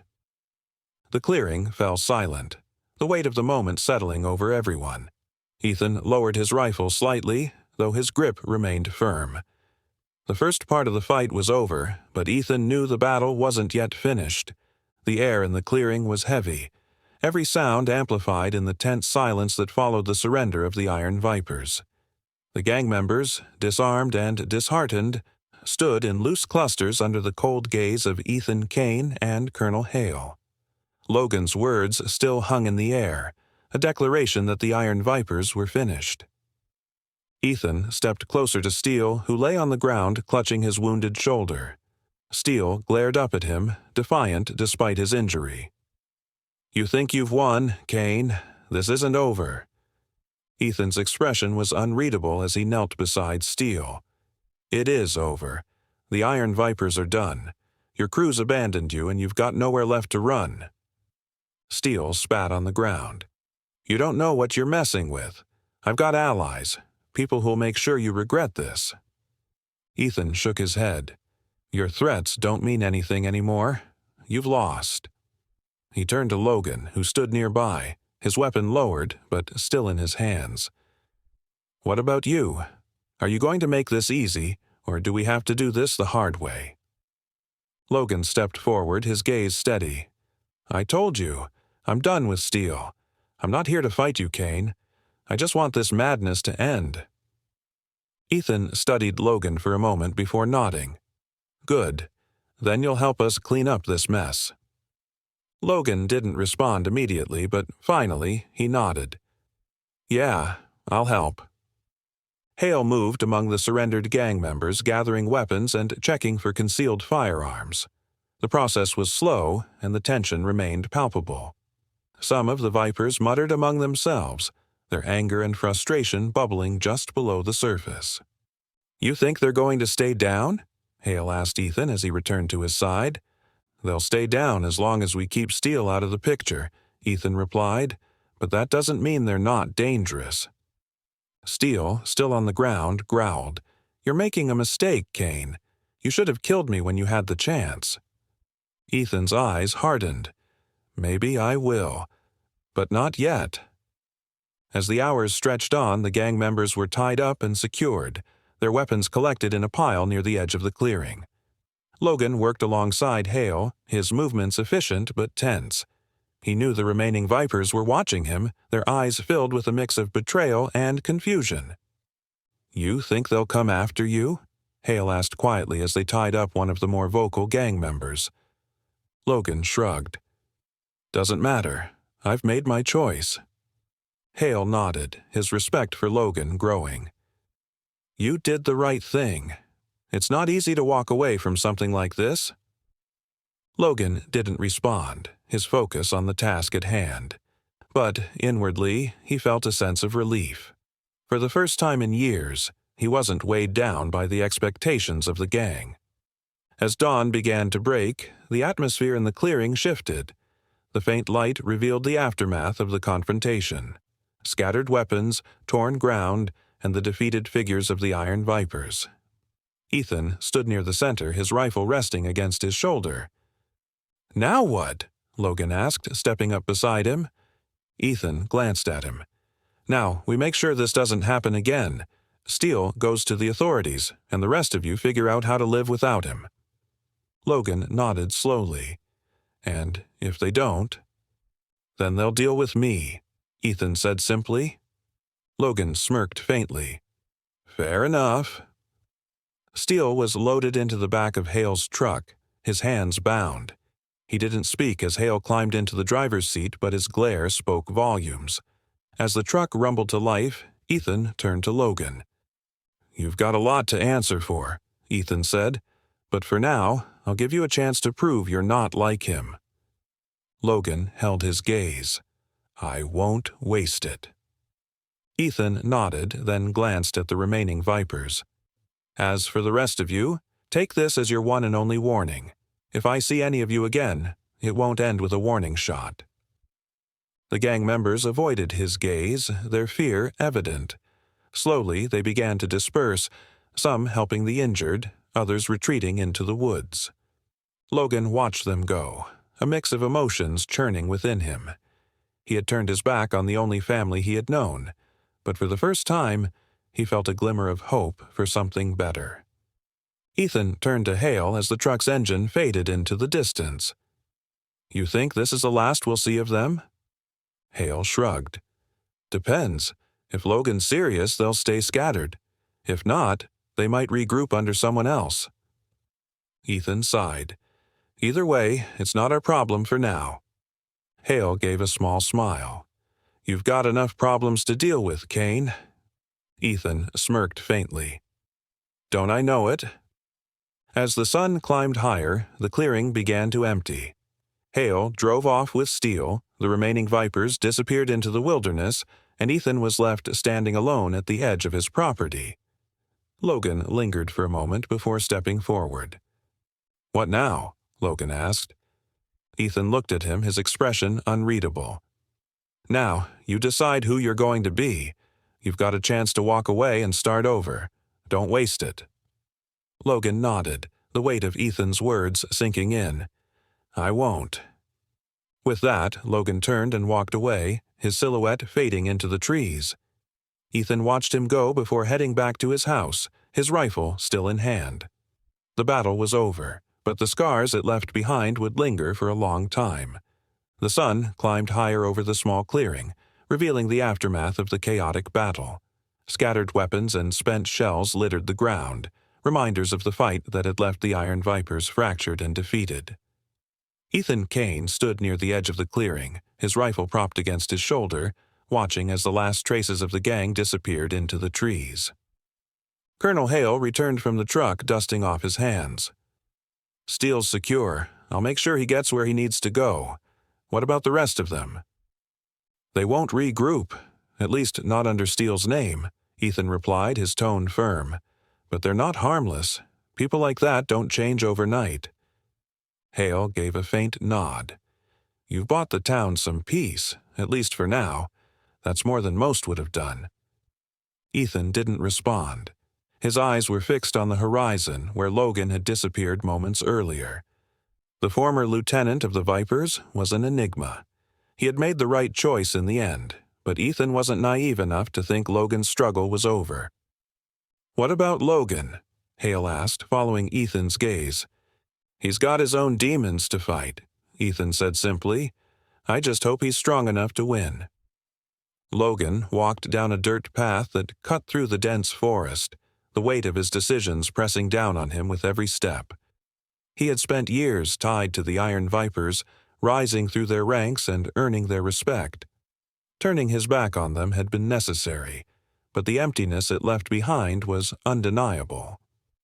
His thoughts drifted to the clearing, to the moment he had stood against Steele. It was a choice that had felt inevitable, but it had also marked the beginning of an uncertain future. He had no plan, no destination, only the faint hope of something better. As he approached a small stream, Logan paused. The sound of running water was soothing, a sharp contrast to the chaos of the previous night. He knelt down, splashing his face with the cold water, letting it ground him. For the first time in years, he felt free. Back at his house, Ethan cleaned his rifle methodically, his movements precise and practiced.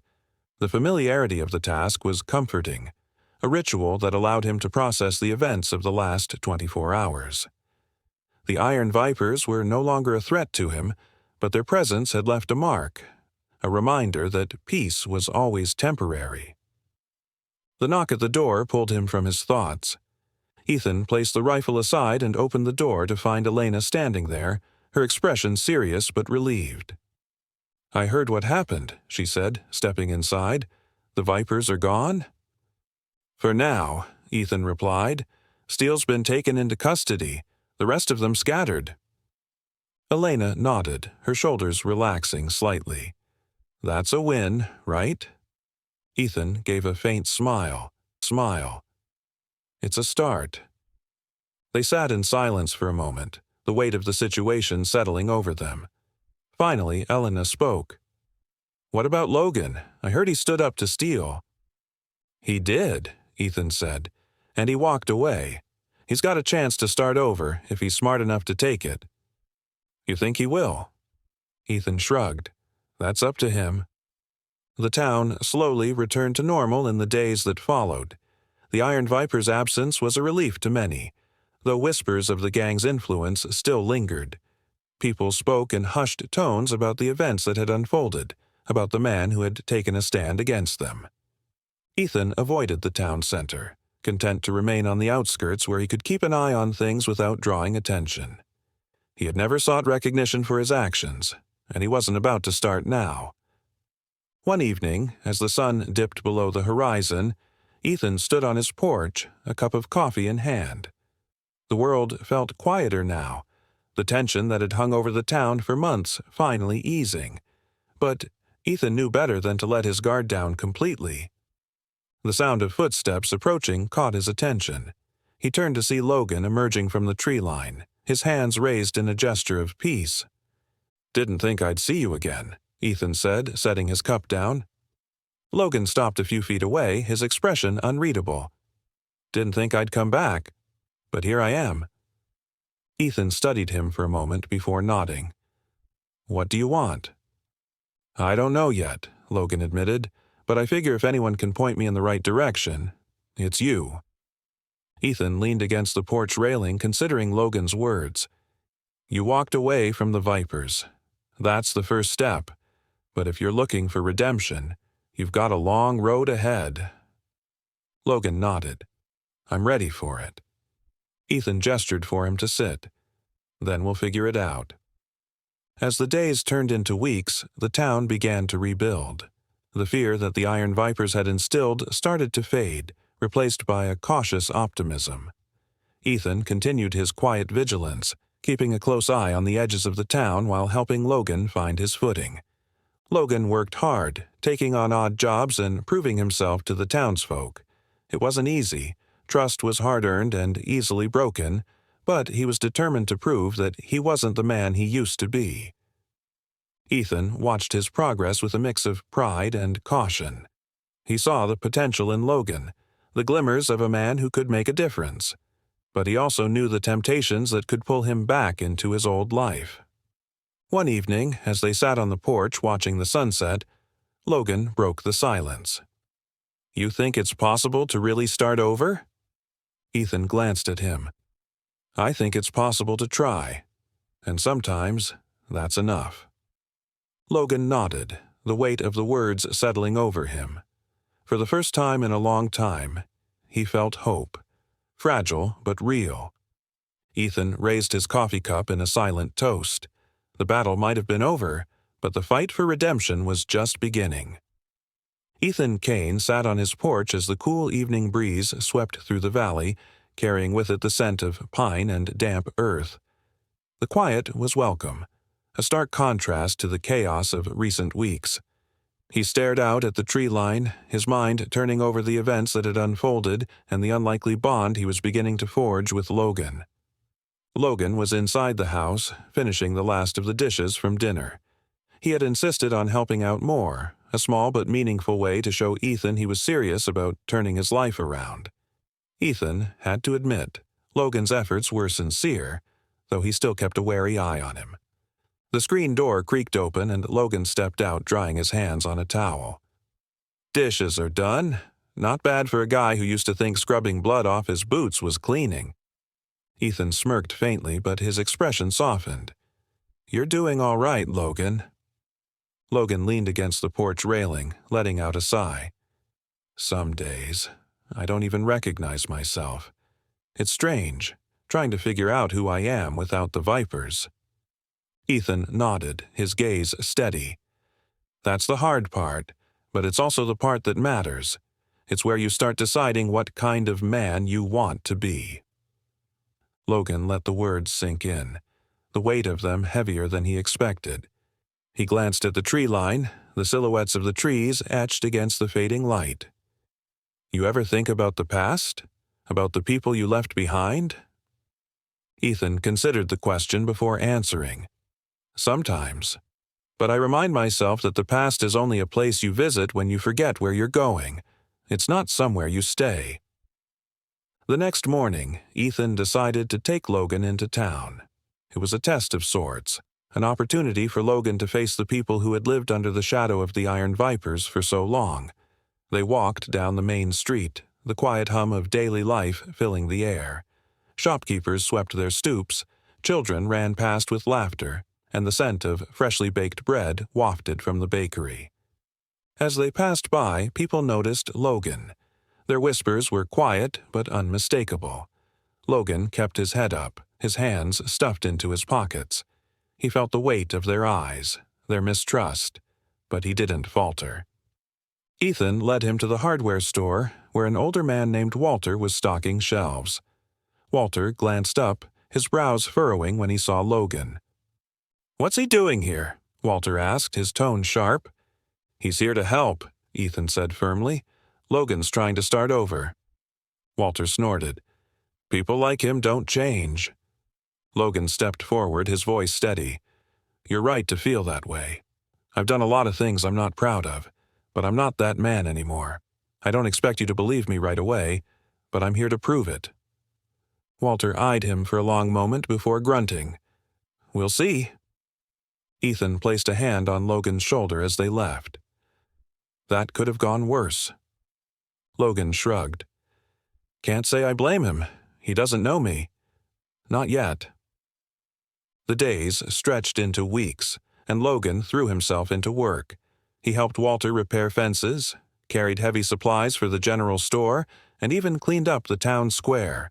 The townsfolk remained cautious, but slowly their walls began to come down. A farmer named Clara offered him a meal after he helped mend her barn roof. A group of kids waved at him as he carried lumber down the street, their curiosity outweighing their fear. One afternoon, as Logan was hauling supplies to the bakery, he heard a voice behind him. "You're doing good work." He turned to see Elena standing there, her arms crossed but her expression less guarded than before. "Just trying to pull my weight," Logan said. "You're doing more than that," Elena replied. "People are starting to notice." Logan shrugged. "It's a start." Elena hesitated before stepping closer. "Ethan believes in you. That's not something he does lightly. Don't waste it." Logan nodded. "I won't." Ethan watched Logan from a distance, a mix of pride and caution stirring within him. He knew the road Logan was on wasn't easy, but he also saw the determination in him. It was a reminder of his own struggles, of the choices he had made to leave his past behind. That evening, as they sat on the porch watching the sunset, Ethan broke the silence. "You've been doing good, Logan. People are starting to see it." Logan leaned back in his chair, a faint smile tugging at his lips. "Feels strange, being on the other side of things. For years, I was the guy people avoided. Now, I'm trying to be someone they can count on." "It's not easy to change how people see you," Ethan said, "but it's worth it." Logan glanced at him. "You've been through this, haven't you? Leaving something behind, trying to rebuild." Ethan nodded. "I have, and I'll tell you this. It doesn't matter where you come from. What matters is where you're going." The words settled over them, and for the first time, Logan felt like he was finally on the right path. The town continued to heal, its people slowly embracing the peace they hadn't known in years. Logan became a familiar presence, not as a shadow of the Iron Vipers, but as a man trying to make amends. He still had a long way to go, but he wasn't walking the path alone. Ethan knew the battle wasn't over, not for Logan, not for himself, and not for the town. But as they sat together on the porch under the fading light of day, there was a quiet understanding between them. This was just the beginning. The prison cell was dark, its only source of light a faint flickering bulb hanging from the ceiling. Steele sat on the edge of his cot, his wounded shoulder bandaged but still throbbing. His jaw clenched as he replayed the events of his downfall, the bitter taste of betrayal and defeat still fresh in his mind. He had lost everything, his gang, his influence, his freedom, but the fire of his rage still burned bright. The sound of heavy boots echoed down the corridor, pulling Steele from his thoughts.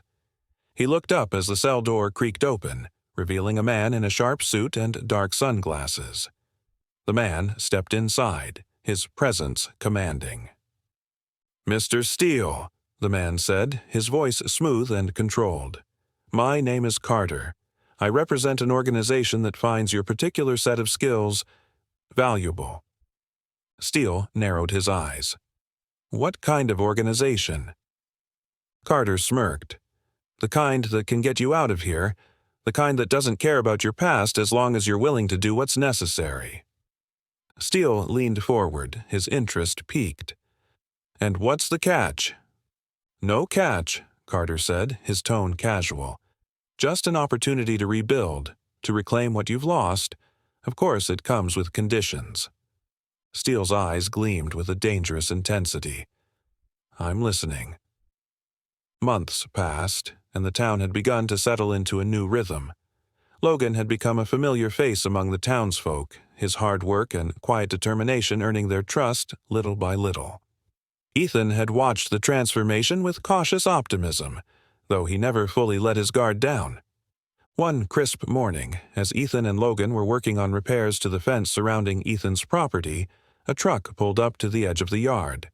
The vehicle was unmarked, its windows tinted. Ethan straightened, his instincts immediately on edge.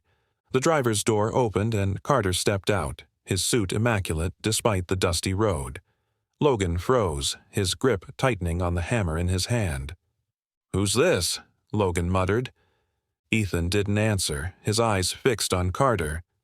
"Stay here," he said, his tone leaving no room for argument. Ethan approached the man, his posture tense. "You're a long way from wherever you came from. What do you want?" Carter smiled politely. "I'm here on behalf of an associate. He wanted me to deliver a message." Ethan's jaw tightened. "And who's your associate?" Carter reached into his jacket pocket slowly, pulling out a photograph. He handed it to Ethan, who stared at it in silence. The image showed Steele, standing in what appeared to be a training facility, his expression cold and calculating. "He's alive," Carter said, "and he's coming." Ethan felt a cold knot form in his stomach, but he didn't let it show. "What does he want?" Carter's smile widened. "To finish what he started, and to settle some scores." The news of Steele's return spread quickly, though Ethan and Logan kept the full details to themselves. The townsfolk noticed the change in Ethan's demeanor. He became more watchful, his focus sharp and unwavering. Logan, too, felt the weight of the looming threat, though his resolve didn't waver. One evening, as they sat on the porch, Ethan broke the silence. "If Steele's back, he's not coming alone. He'll have resources, people willing to follow him." Logan nodded. "And he'll want revenge. On you. On me." Ethan glanced at him. "You scared?" Logan considered the question before shaking his head. "No, but I'm ready." Ethan nodded, a faint smirk tugging at his lips. "Good, because this time, we're not waiting for him to make the first move." Preparations began immediately. Ethan and Logan worked tirelessly to fortify the property, setting up barriers and traps similar to the ones that had worked so effectively before. Elena and a few other trusted townsfolk joined their efforts, bringing supplies and helping to organize defenses. "This isn't just about us," Ethan said as they worked. "If Steele's back, he's going to come for the town. We can't let that happen." Elena nodded, her determination clear. "We'll be ready." Logan, hauling a heavy load of lumber, paused to glance at the tree line. The thought of facing Steele again stirred a mix of fear and resolve within him. He knew this fight would be different. Steele was no longer just a gang leader seeking control. He was a man with nothing to lose. Late one night, Ethan sat at the kitchen table, a map spread out in front of him. Logan joined him, pulling up a chair. "You think he's really coming for us?" Logan asked. Ethan nodded. "It's not a question of if, it's when." Logan leaned back, his gaze fixed on the map. "And what happens if we don't stop him this time?" Ethan's eyes met Logan's. "We will." The room fell silent, the weight of the unspoken lingering between them. Outside, the wind howled through the trees, a reminder of the storm that was about to descend. As the final preparations were made, the town braced itself for what was to come. The memory of the Iron Vipers still lingered in the minds of its people, and the news of Steele's return had stirred old fears. But this time, they weren't alone. They had Ethan They had Logan, and they had a reason to fight. As the sun rose over the horizon, Ethan stood at the edge of his property, his rifle slung across his back. Logan joined him, his expression grim but determined. "This is it," Logan said. Ethan nodded, his gaze unwavering. "This is it." The battle for the town wasn't over. It was just beginning. The sun was just beginning to dip below the horizon when the first sign of trouble appeared. A thin plume of smoke rose from the direction of the forest, barely visible against the fading light. Ethan Kane stood at the edge of his property, his rifle resting against his shoulder, his eyes narrowing as he scanned the tree line. Logan approached from the side, a pair of binoculars in hand. "You see that?" he asked, handing the binoculars to Ethan. Ethan raised them to his eyes, focusing on the smoke. His jaw tightened as he spotted movement. Several figures emerging from the woods, their shapes silhouetted against the glow of a small fire.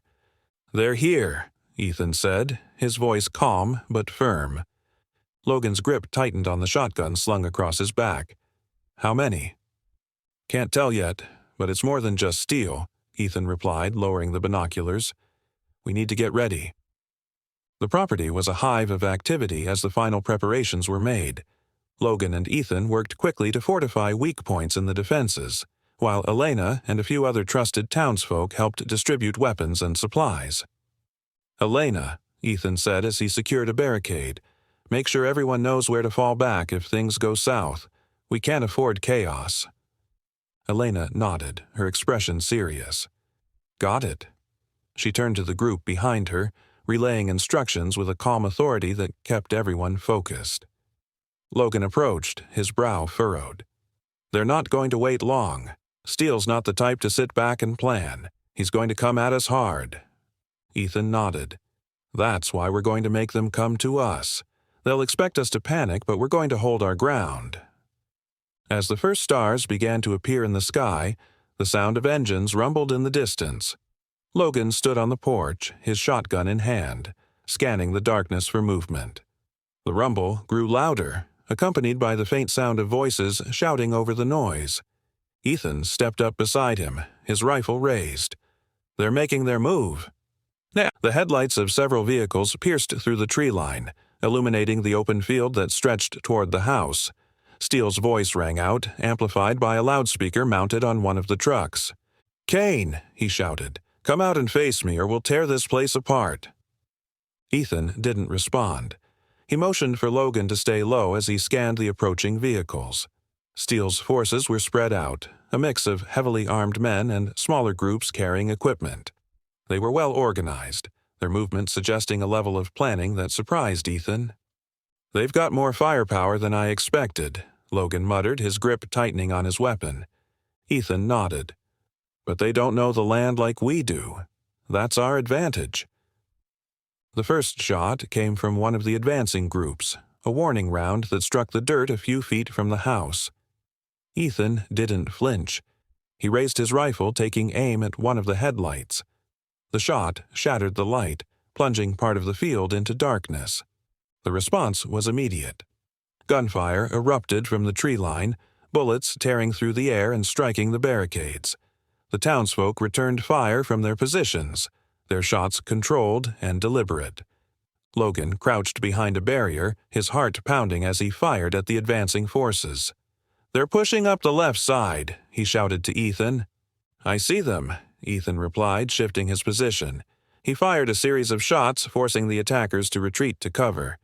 Steele's voice cut through the chaos, barking orders to his men. "Keep pushing. They're just farmers with guns." Ethan smirked faintly, his focus unwavering. "Underestimating us. That's his first mistake." As the battle raged on, the attackers began to test the defenses, probing for weaknesses. One group managed to breach a section of the barricade on the right side of the property, forcing Ethan and Logan to respond quickly. "We've got a breach!" Logan shouted, reloading his shotgun. Ethan nodded, moving to intercept the attackers. He fired at the lead figure, dropping him before he could advance further. Logan followed, his shotgun blasting at close range, the sound echoing through the night. The breach was sealed, but the effort had cost them precious time and resources. Ethan glanced around, assessing the situation. "They're testing us, trying to wear us down." Logan wiped sweat from his brow. "They're not going to stop, are they?" Ethan shook his head. "Not until they're out of men, or we're out of fight." Hours passed, and the battle showed no signs of slowing. The attackers had set up a base camp near the tree line, using the cover to stage their assaults. Steele's presence was felt in every maneuver, his strategy ruthless and unrelenting. Inside the house, Elena tended to one of the townsfolk who had been injured in the fighting. Her hands were steady as she worked, her determination unshaken. "We're holding them off, but we can't keep this up forever," she said to Ethan when he checked in. "We don't have to," Ethan replied. "We just have to hold out long enough to break them." Elena nodded, though her expression remained grim. "Let's hope you're right." As dawn approached, the intensity of the attacks began to wane. The defenders had held their ground, but the toll was evident. Exhaustion and injuries weighed heavily on them. Ethan stood at the edge of the property, his rifle in hand, watching as the attackers regrouped near the tree line. Steele's voice rang out again, filled with anger and frustration. "You think you've won, Kane? This is just the beginning." Logan joined him, his expression grim. "He's not giving up." Ethan nodded. "Neither are we." The first part of the siege had ended, but both sides knew the fight was far from over. The first light of dawn crept over the horizon, bathing the battlefield in muted orange. Ethan Kane surveyed the property from the porch, his rifle in hand. The lull in the fighting felt unnatural, like the eye of a storm. Logan emerged from the house, his expression drawn but determined. "They're regrouping," Logan said, glancing toward the tree line. "We hit them hard last night, but they're not done." Ethan nodded. "No, they're not, but neither are we." Inside, Elena worked tirelessly, tending to the wounded in the cramped makeshift infirmary. Her hands moved with steady precision, though exhaustion lingered in her eyes. "How bad?" Ethan asked as he stepped into the room. Elena glanced up. "We've lost 2. Another 3 can't fight. If this keeps up, we won't have enough people to hold the line." Ethan's jaw tightened. "Do what you can. We'll hold them." Elena hesitated. "Just be careful, Ethan. We need you out there." He nodded with a faint smile. "I'll do my best." By mid-morning, engines rumbled through the trees, followed by the sharp crack of gunfire. Ethan and Logan scrambled to their positions. "They're coming from the south," Logan shouted, gripping his shotgun. Ethan crouched behind a barricade, scanning the advancing forces. Steele's men moved in tighter formations, their strategy more aggressive. The sound of boots pounding the earth grew louder. Ethan raised his rifle, sighting a leader. His shot was precise, dropping the man before he could give further orders. The line wavered, but another figure stepped up, barking commands. "They've got reinforcements," Logan muttered, firing into the crowd. Ethan shifted to the flanking groups attempting to breach the defenses, his shots deliberate and deadly. The defenders fought tooth and nail, repelling wave after wave of attackers. Despite their exhaustion, they managed to hold the line, though it was clear the enemy wasn't letting up. Elena emerged briefly, handing Logan a fresh box of shells. Her expression was grim. "We're running low on ammo," she said. Logan nodded. "We'll make it work."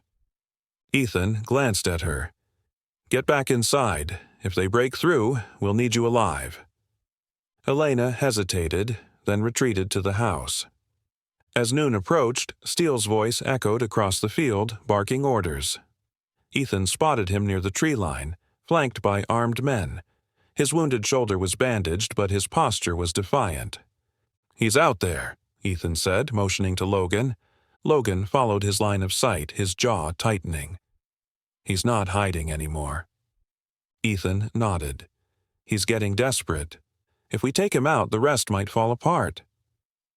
During a brief lull, Steele stepped forward, his voice booming. "Kane, come face me. Stop hiding behind your barricades and fight like a man." Ethan's grip tightened on his rifle, but he didn't move. "He wants me to come to him," he told Logan. "It's a trap." "Yeah, but he won't stop until you do," Logan replied. Ethan handed Logan his rifle. "Cover me. If you get a clear shot, take it." Logan's eyes widened. "You're really going out there?" Ethan smirked faintly. "Someone has to."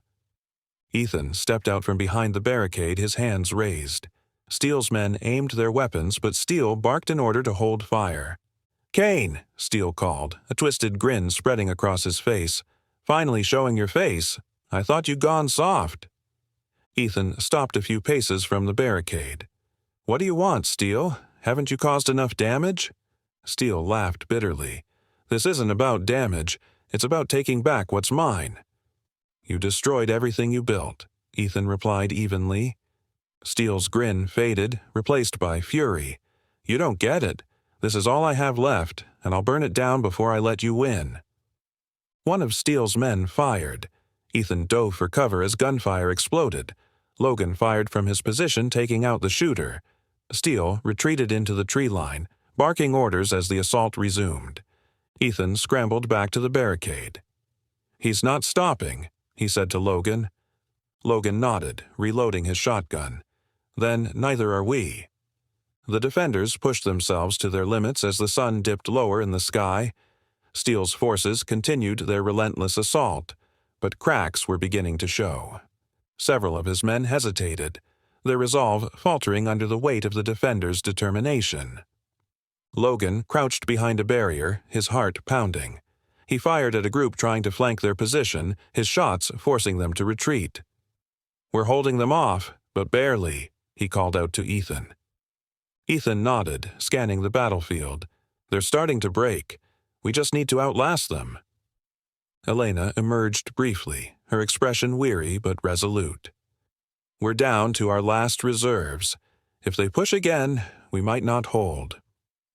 "We don't need to hold forever," Ethan replied. "Just long enough to make them realize it's not worth it."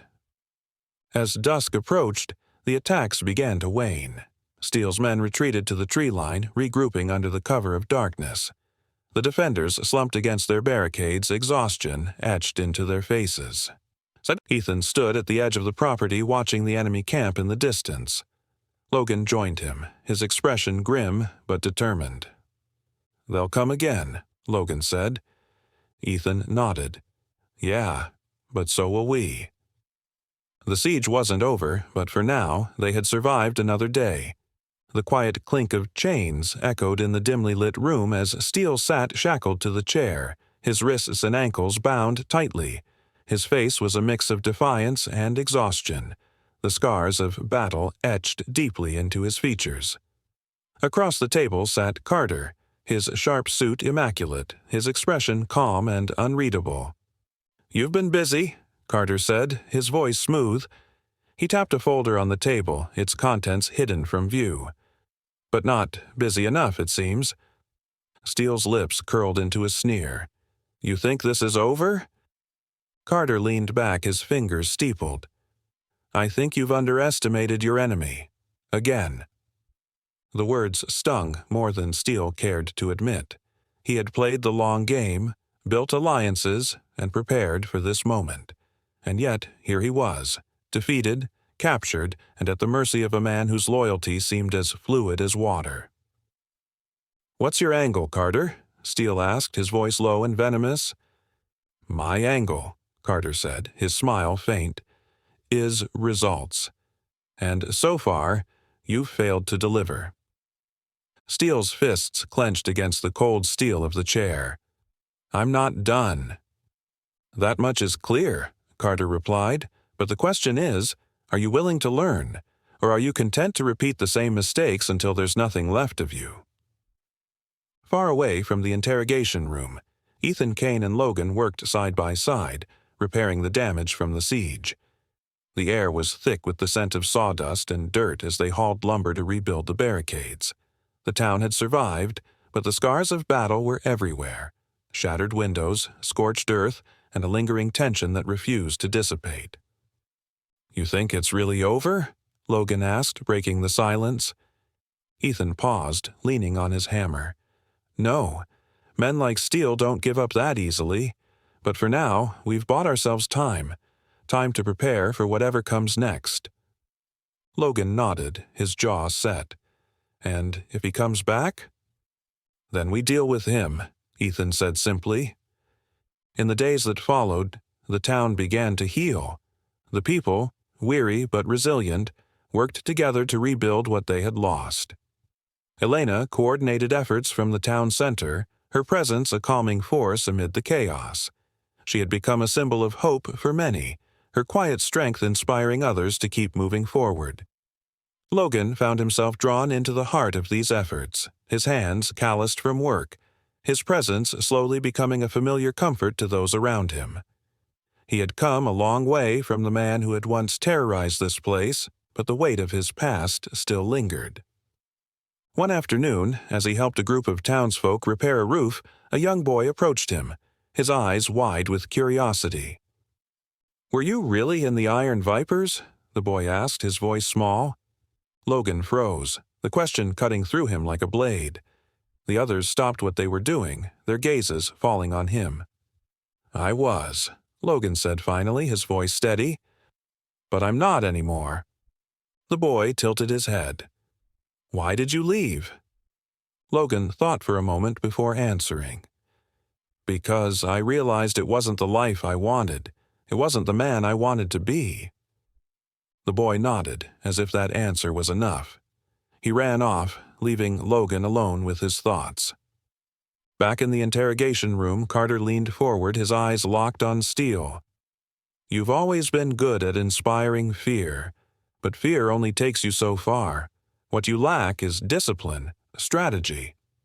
Steele scoffed. "And you're the expert?" Carter's smile didn't waver.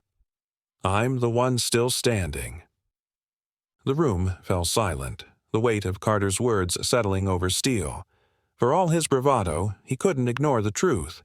His methods, his blind reliance on brute force, had brought him to this moment, shackled and powerless. "What do you want from me?" Steele asked finally, his voice low. "I want you to understand," Carter said, his tone almost gentle. "Power isn't just about strength. It's about knowing when to strike and when to hold back. It's about control." Steele's jaw tightened. "And if I don't?" "Then you'll remain where you are," Carter said, gesturing to the chains. "A prisoner of your own failures." Ethan stood at the edge of the town, watching as the sun dipped below the horizon. Logan joined him, his expression thoughtful. "Do you ever think about the people you left behind?" Logan asked. Ethan nodded. "Sometimes. But I remind myself that the past is a lesson, not a prison. We carry it with us, but we don't have to be defined by it." Logan stared out at the horizon, the weight of those words sinking in. "You really think we can start over?" "I think we can try," Ethan said. "And sometimes that's enough."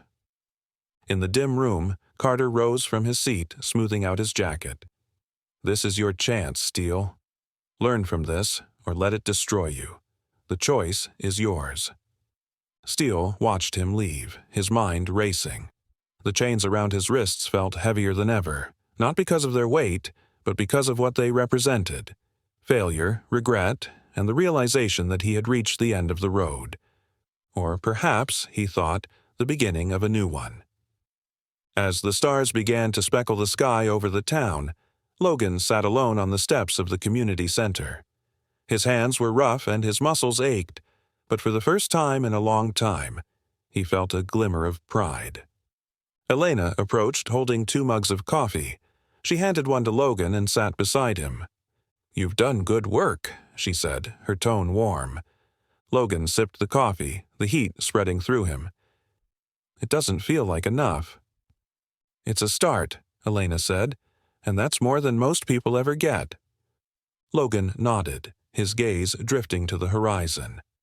Somewhere out there, Steele was plotting his next move, and the shadow of the Iron Vipers still loomed. But for now, Logan was content to take things one step at a time. The early morning light bathed the town in a soft glow, bringing with it a sense of renewal. The air was crisp, carrying the faint scent of dew-covered grass. Ethan Kane stepped out onto his porch, his rifle slung over his shoulder, and took a moment to breathe it all in. It had been weeks since the siege, and though the scars of battle remained, the town was beginning to rebuild, not just its structures, but its spirit. Logan emerged from the barn, wiping his hands on a rag. He'd been up early, helping Clara mend her broken fence. Despite the weight of his past, he found satisfaction in the work, each task a small step toward redemption. "You're up early," Ethan said as Logan approached the porch. "Couldn't sleep," Logan replied, leaning against the railing. "Too much to think about." Ethan nodded. "You're doing good work, Logan. People are starting to notice." Logan gave a faint smile. "Doesn't erase what I've done." "No," Ethan agreed, "but it's a start." Later that day, Logan joined Elena in the town center, where volunteers were organizing supplies for families still recovering from the siege. Elena handed him a clipboard, her expression one of quiet determination. "Can you check the inventory?" she asked. "We've had a lot of donations, and I want to make sure everything's accounted for." Logan nodded, taking the clipboard. As he moved through the makeshift supply depot, he noticed the way people interacted with him. Some offered small smiles, while others kept their distance. He didn't blame them. Trust wasn't rebuilt overnight. As he worked, a man approached him, a farmer named Greg, whose property had been one of the hardest hit during the siege.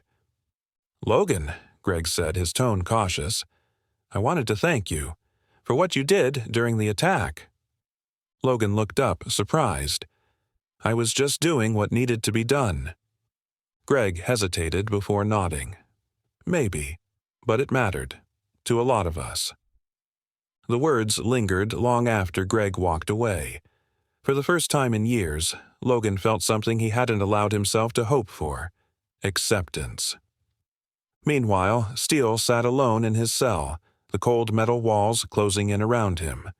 The hours stretched endlessly, broken only by the occasional clink of chains or the echo of distant footsteps. Carter's words played on a loop in his mind, each one cutting deeper than the last. "You've always been good at inspiring fear, but fear only takes you so far." Steele clenched his fists, his knuckles white. He hated the truth of those words, hated the weakness they exposed. He had spent his life building an empire of control, and now he was its only prisoner.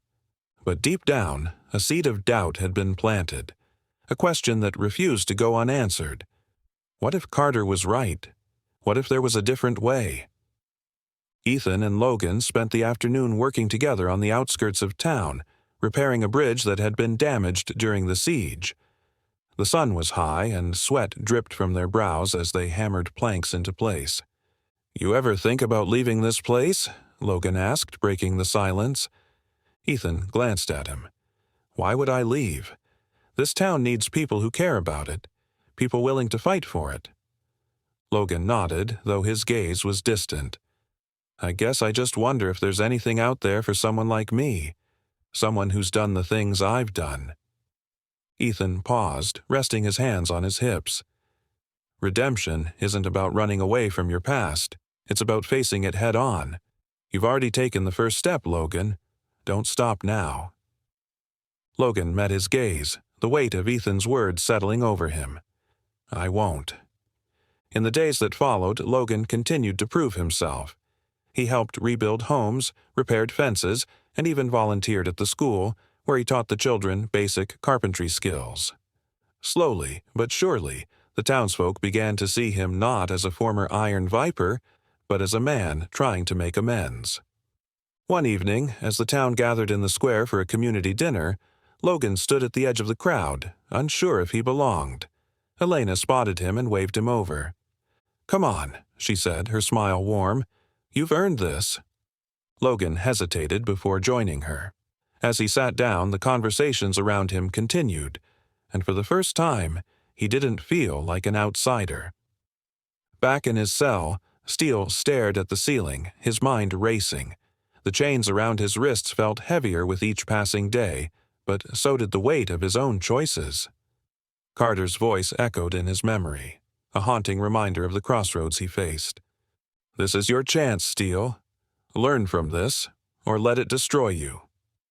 For the first time, Steele allowed himself to consider the possibility of change. It was a small spark, but it was enough to ignite something deep within him. The night was cool as Ethan and Logan sat on the porch watching the stars. The quiet was a welcome change from the chaos that had defined their lives for so long. "You've come a long way, Logan," Ethan said, his tone thoughtful. Logan nodded. "Still a long way to go." "That's true for all of us," Ethan replied, "but you're on the right path." As they sat in silence, the faint sound of laughter drifted from the town center, a reminder of the resilience of the people they had fought to protect. For the first time in a long time, Logan felt a glimmer of hope, not just for the town but for himself. The road to redemption was far from over, but he was ready to walk it. The late afternoon sun cast a golden glow over the town, painting the freshly repaired buildings in warm light. The sounds of hammers and saws had grown quieter in recent days, replaced by the murmur of life returning to normal. Children played in the square, their laughter a welcome melody to ears still haunted by the echoes of gunfire. Ethan Kane stood near the edge of the town, surveying the horizon. His rifle leaned against the fence post beside him, a constant reminder of the fragility of peace. Logan approached, carrying 2 mugs of coffee, his steps deliberate but unhurried. "Thought you could use this," Logan said, handing Ethan one of the mugs. Ethan accepted it with a nod of thanks. "Looks like they're finally starting to believe it's over." Logan leaned against the fence, sipping his coffee. "Doesn't feel like it's over. Not really." "No," Ethan agreed, "but maybe it's enough for now." In the heart of the town, Elena stood with Clara and a few other women, organizing supplies for the community pantry. The room buzzed with quiet activity, each task a small but significant step toward rebuilding the fabric of their lives. Clara handed Elena a ledger, her face thoughtful. "I heard Logan's been helping at the school. The kids seem to like him." Elena smiled faintly.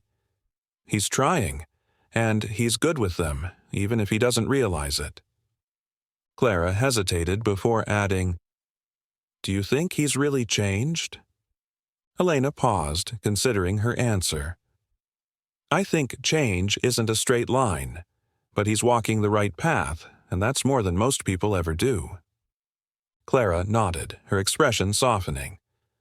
"We could all use a little grace."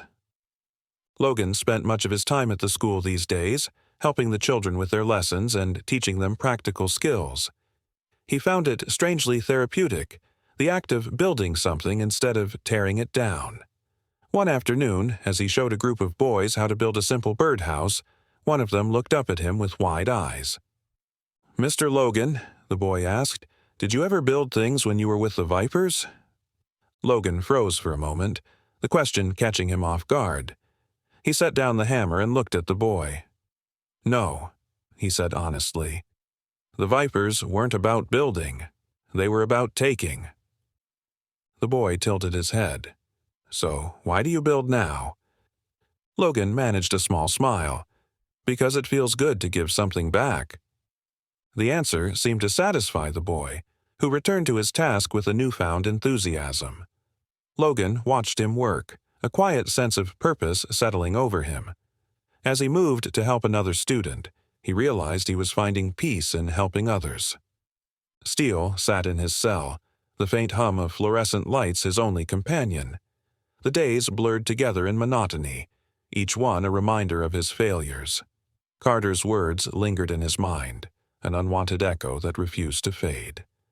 "This is your chance, Steele. Learn from this, or let it destroy you." He hated those words, hated the way they forced him to confront the truth he'd been running from his entire life. He had built his empire on fear and control, but where had it gotten him? Shackled, alone, and powerless. But deep down, a seed of doubt had been planted, a question that refused to go unanswered. What if Carter was right? What if there was a different way?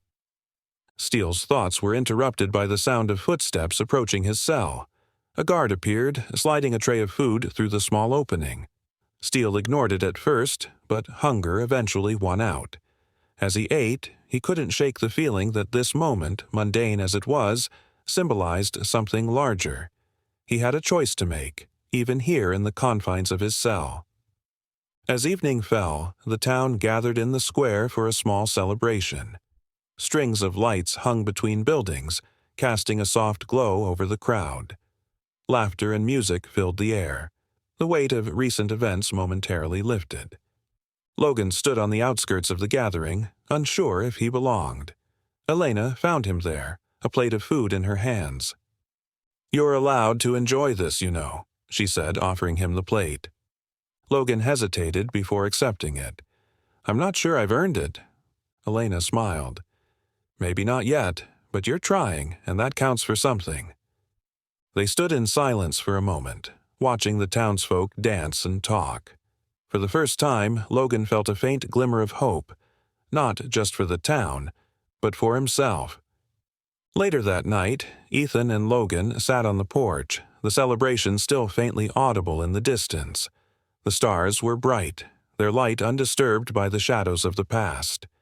"You've been quiet tonight," Ethan said, glancing at Logan. "Just thinking," Logan replied. "About what's next." Ethan nodded. "What do you want to do?" Logan stared at the horizon, his expression thoughtful. "I want to keep building. Not just for the town, but for myself. I want to be someone they can count on." Ethan smiled faintly. "You're already on your way." The two men sat in companionable silence, the weight of their shared experiences unspoken but understood.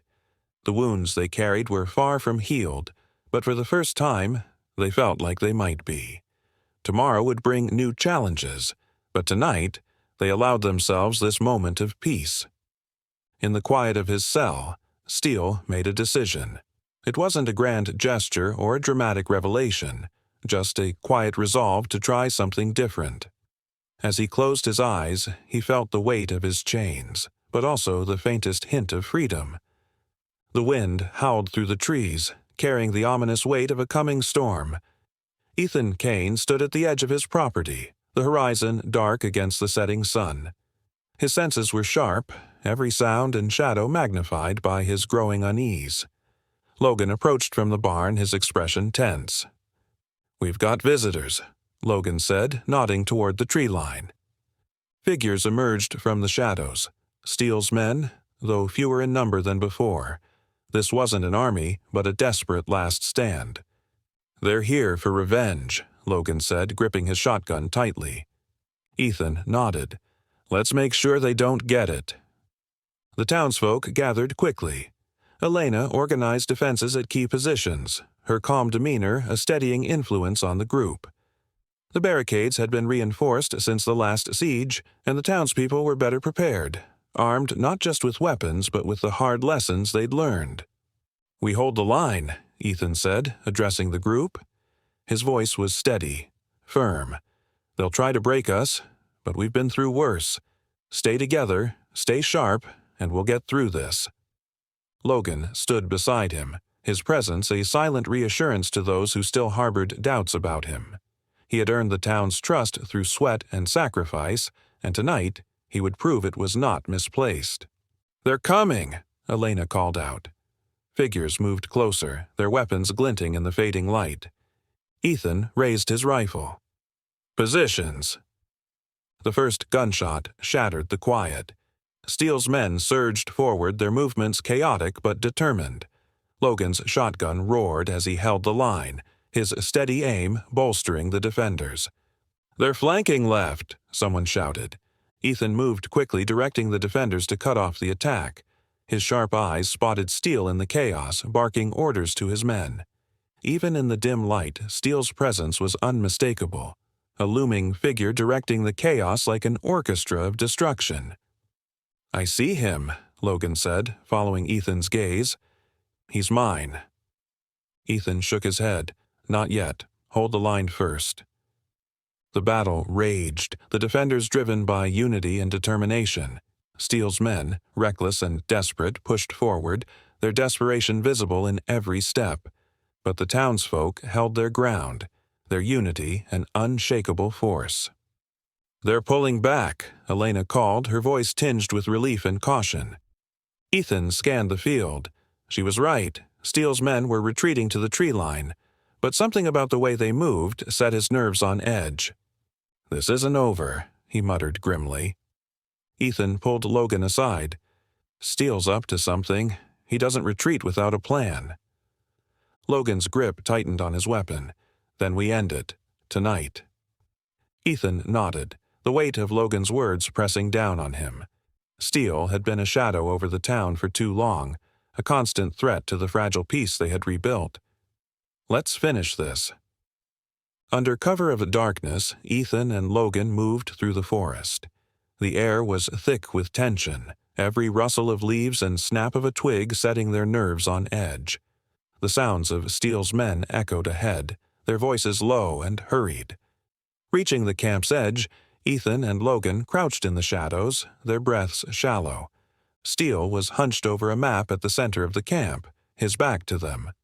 The firelight cast flickering shadows across his face, highlighting the scars that told the story of a life built on violence.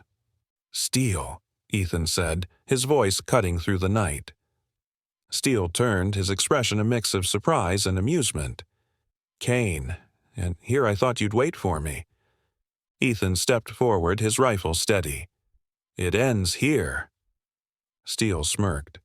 "You think you can just walk in here? You're outnumbered." Logan stepped into the light, his shotgun leveled. "Not by much." Steele's confidence faltered briefly. "This changes nothing. I'll rebuild. I always do." Ethan shook his head. "Not this time." The confrontation erupted into chaos. Steele's men rushed to defend him, but Ethan and Logan fought with deadly precision. The camp was a maelstrom of firelight and violence. Ethan engaged Steele directly. Their clash was brutal, a desperate struggle between two men who had nothing left to lose. Steele fought with fury, but Ethan's resolve was unshakable. He had fought too hard and lost too much to let Steele win. Logan held off the others, his shotgun a deadly force. Each shot was a step closer to redemption, a reminder of the man he was becoming. Steele's movements grew slower, his strength waning as the fight dragged on. Ethan seized the moment, disarming him with a sharp strike. Steele stumbled, falling to his knees. His chest heaved as he stared up at Ethan, his defeat undeniable. "It's over," Ethan said, his voice steady. Steele laughed bitterly, the sound hollow. "You think this changes anything? You're just like me, Kane." Ethan shook his head. "No, I'm not." Logan approached, his shotgun lowered but his expression resolute.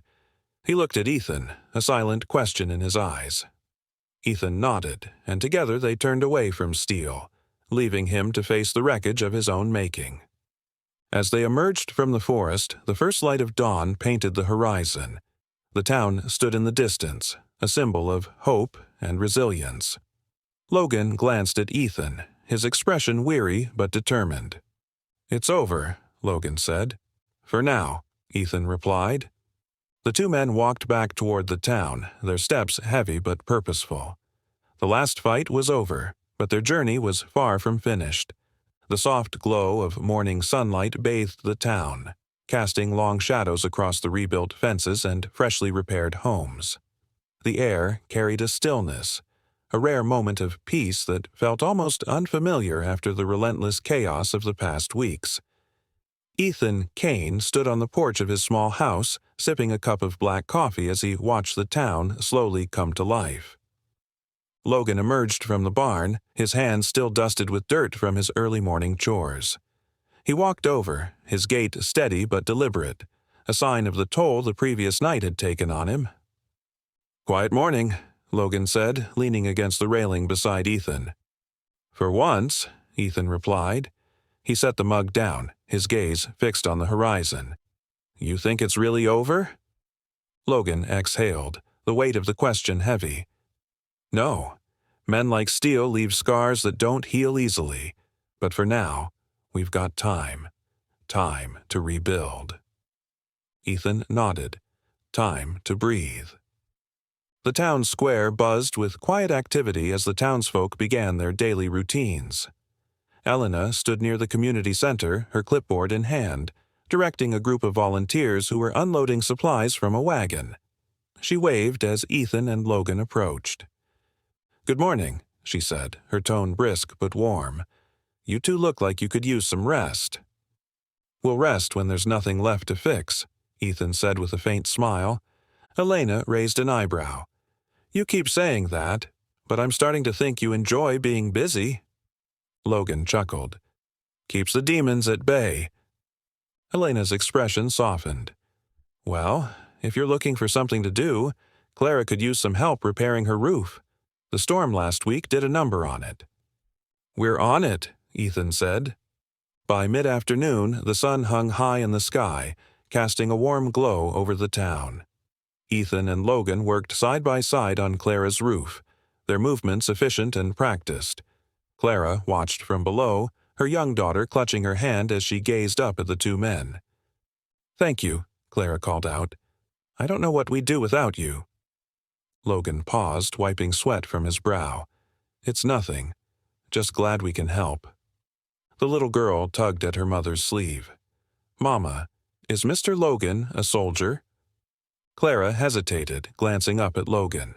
He heard the question and looked down, his expression thoughtful. "Not anymore," he said softly. "Now, I'm just someone trying to do the right thing." Clara smiled, her expression kind. That's all anyone can ask.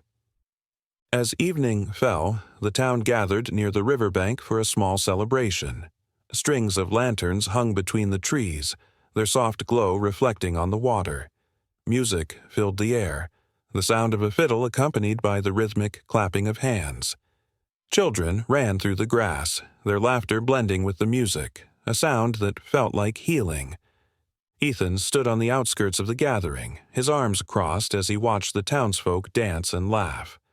Logan joined him, holding 2 mugs of cider. "Seems like they're finally starting to relax," Logan said, handing one of the mugs to Ethan.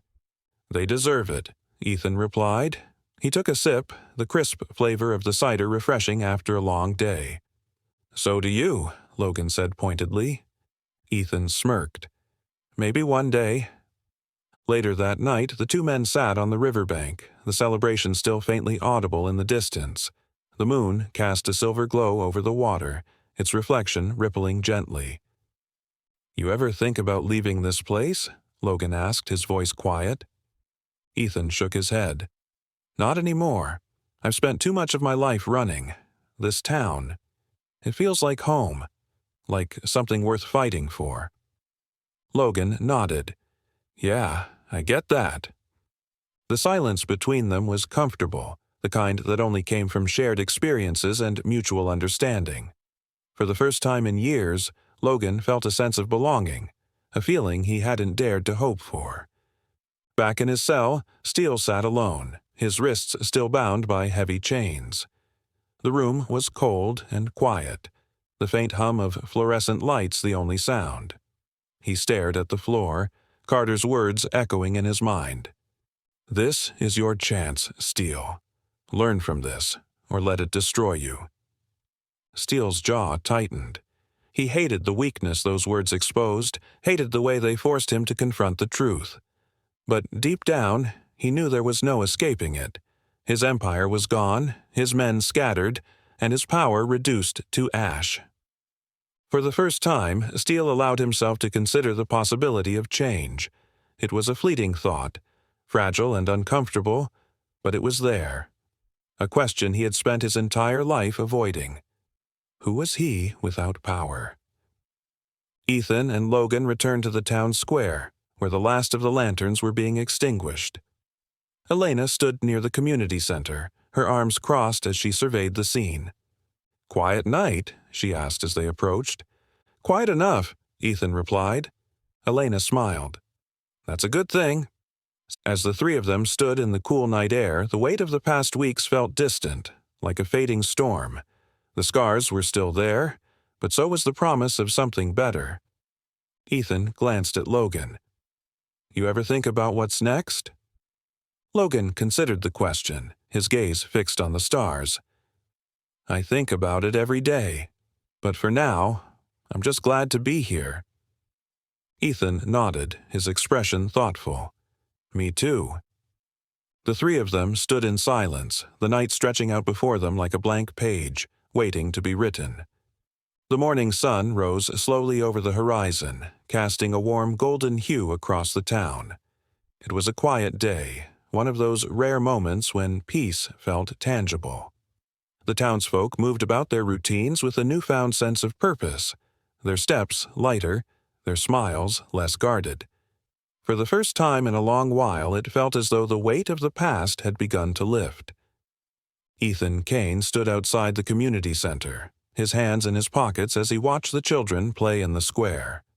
Their laughter echoed off the buildings, a sound that brought a faint smile to his face. It reminded him of why he had stayed, why he had fought so hard to protect this place. Logan approached from the other side of the square, a hammer slung over his shoulder.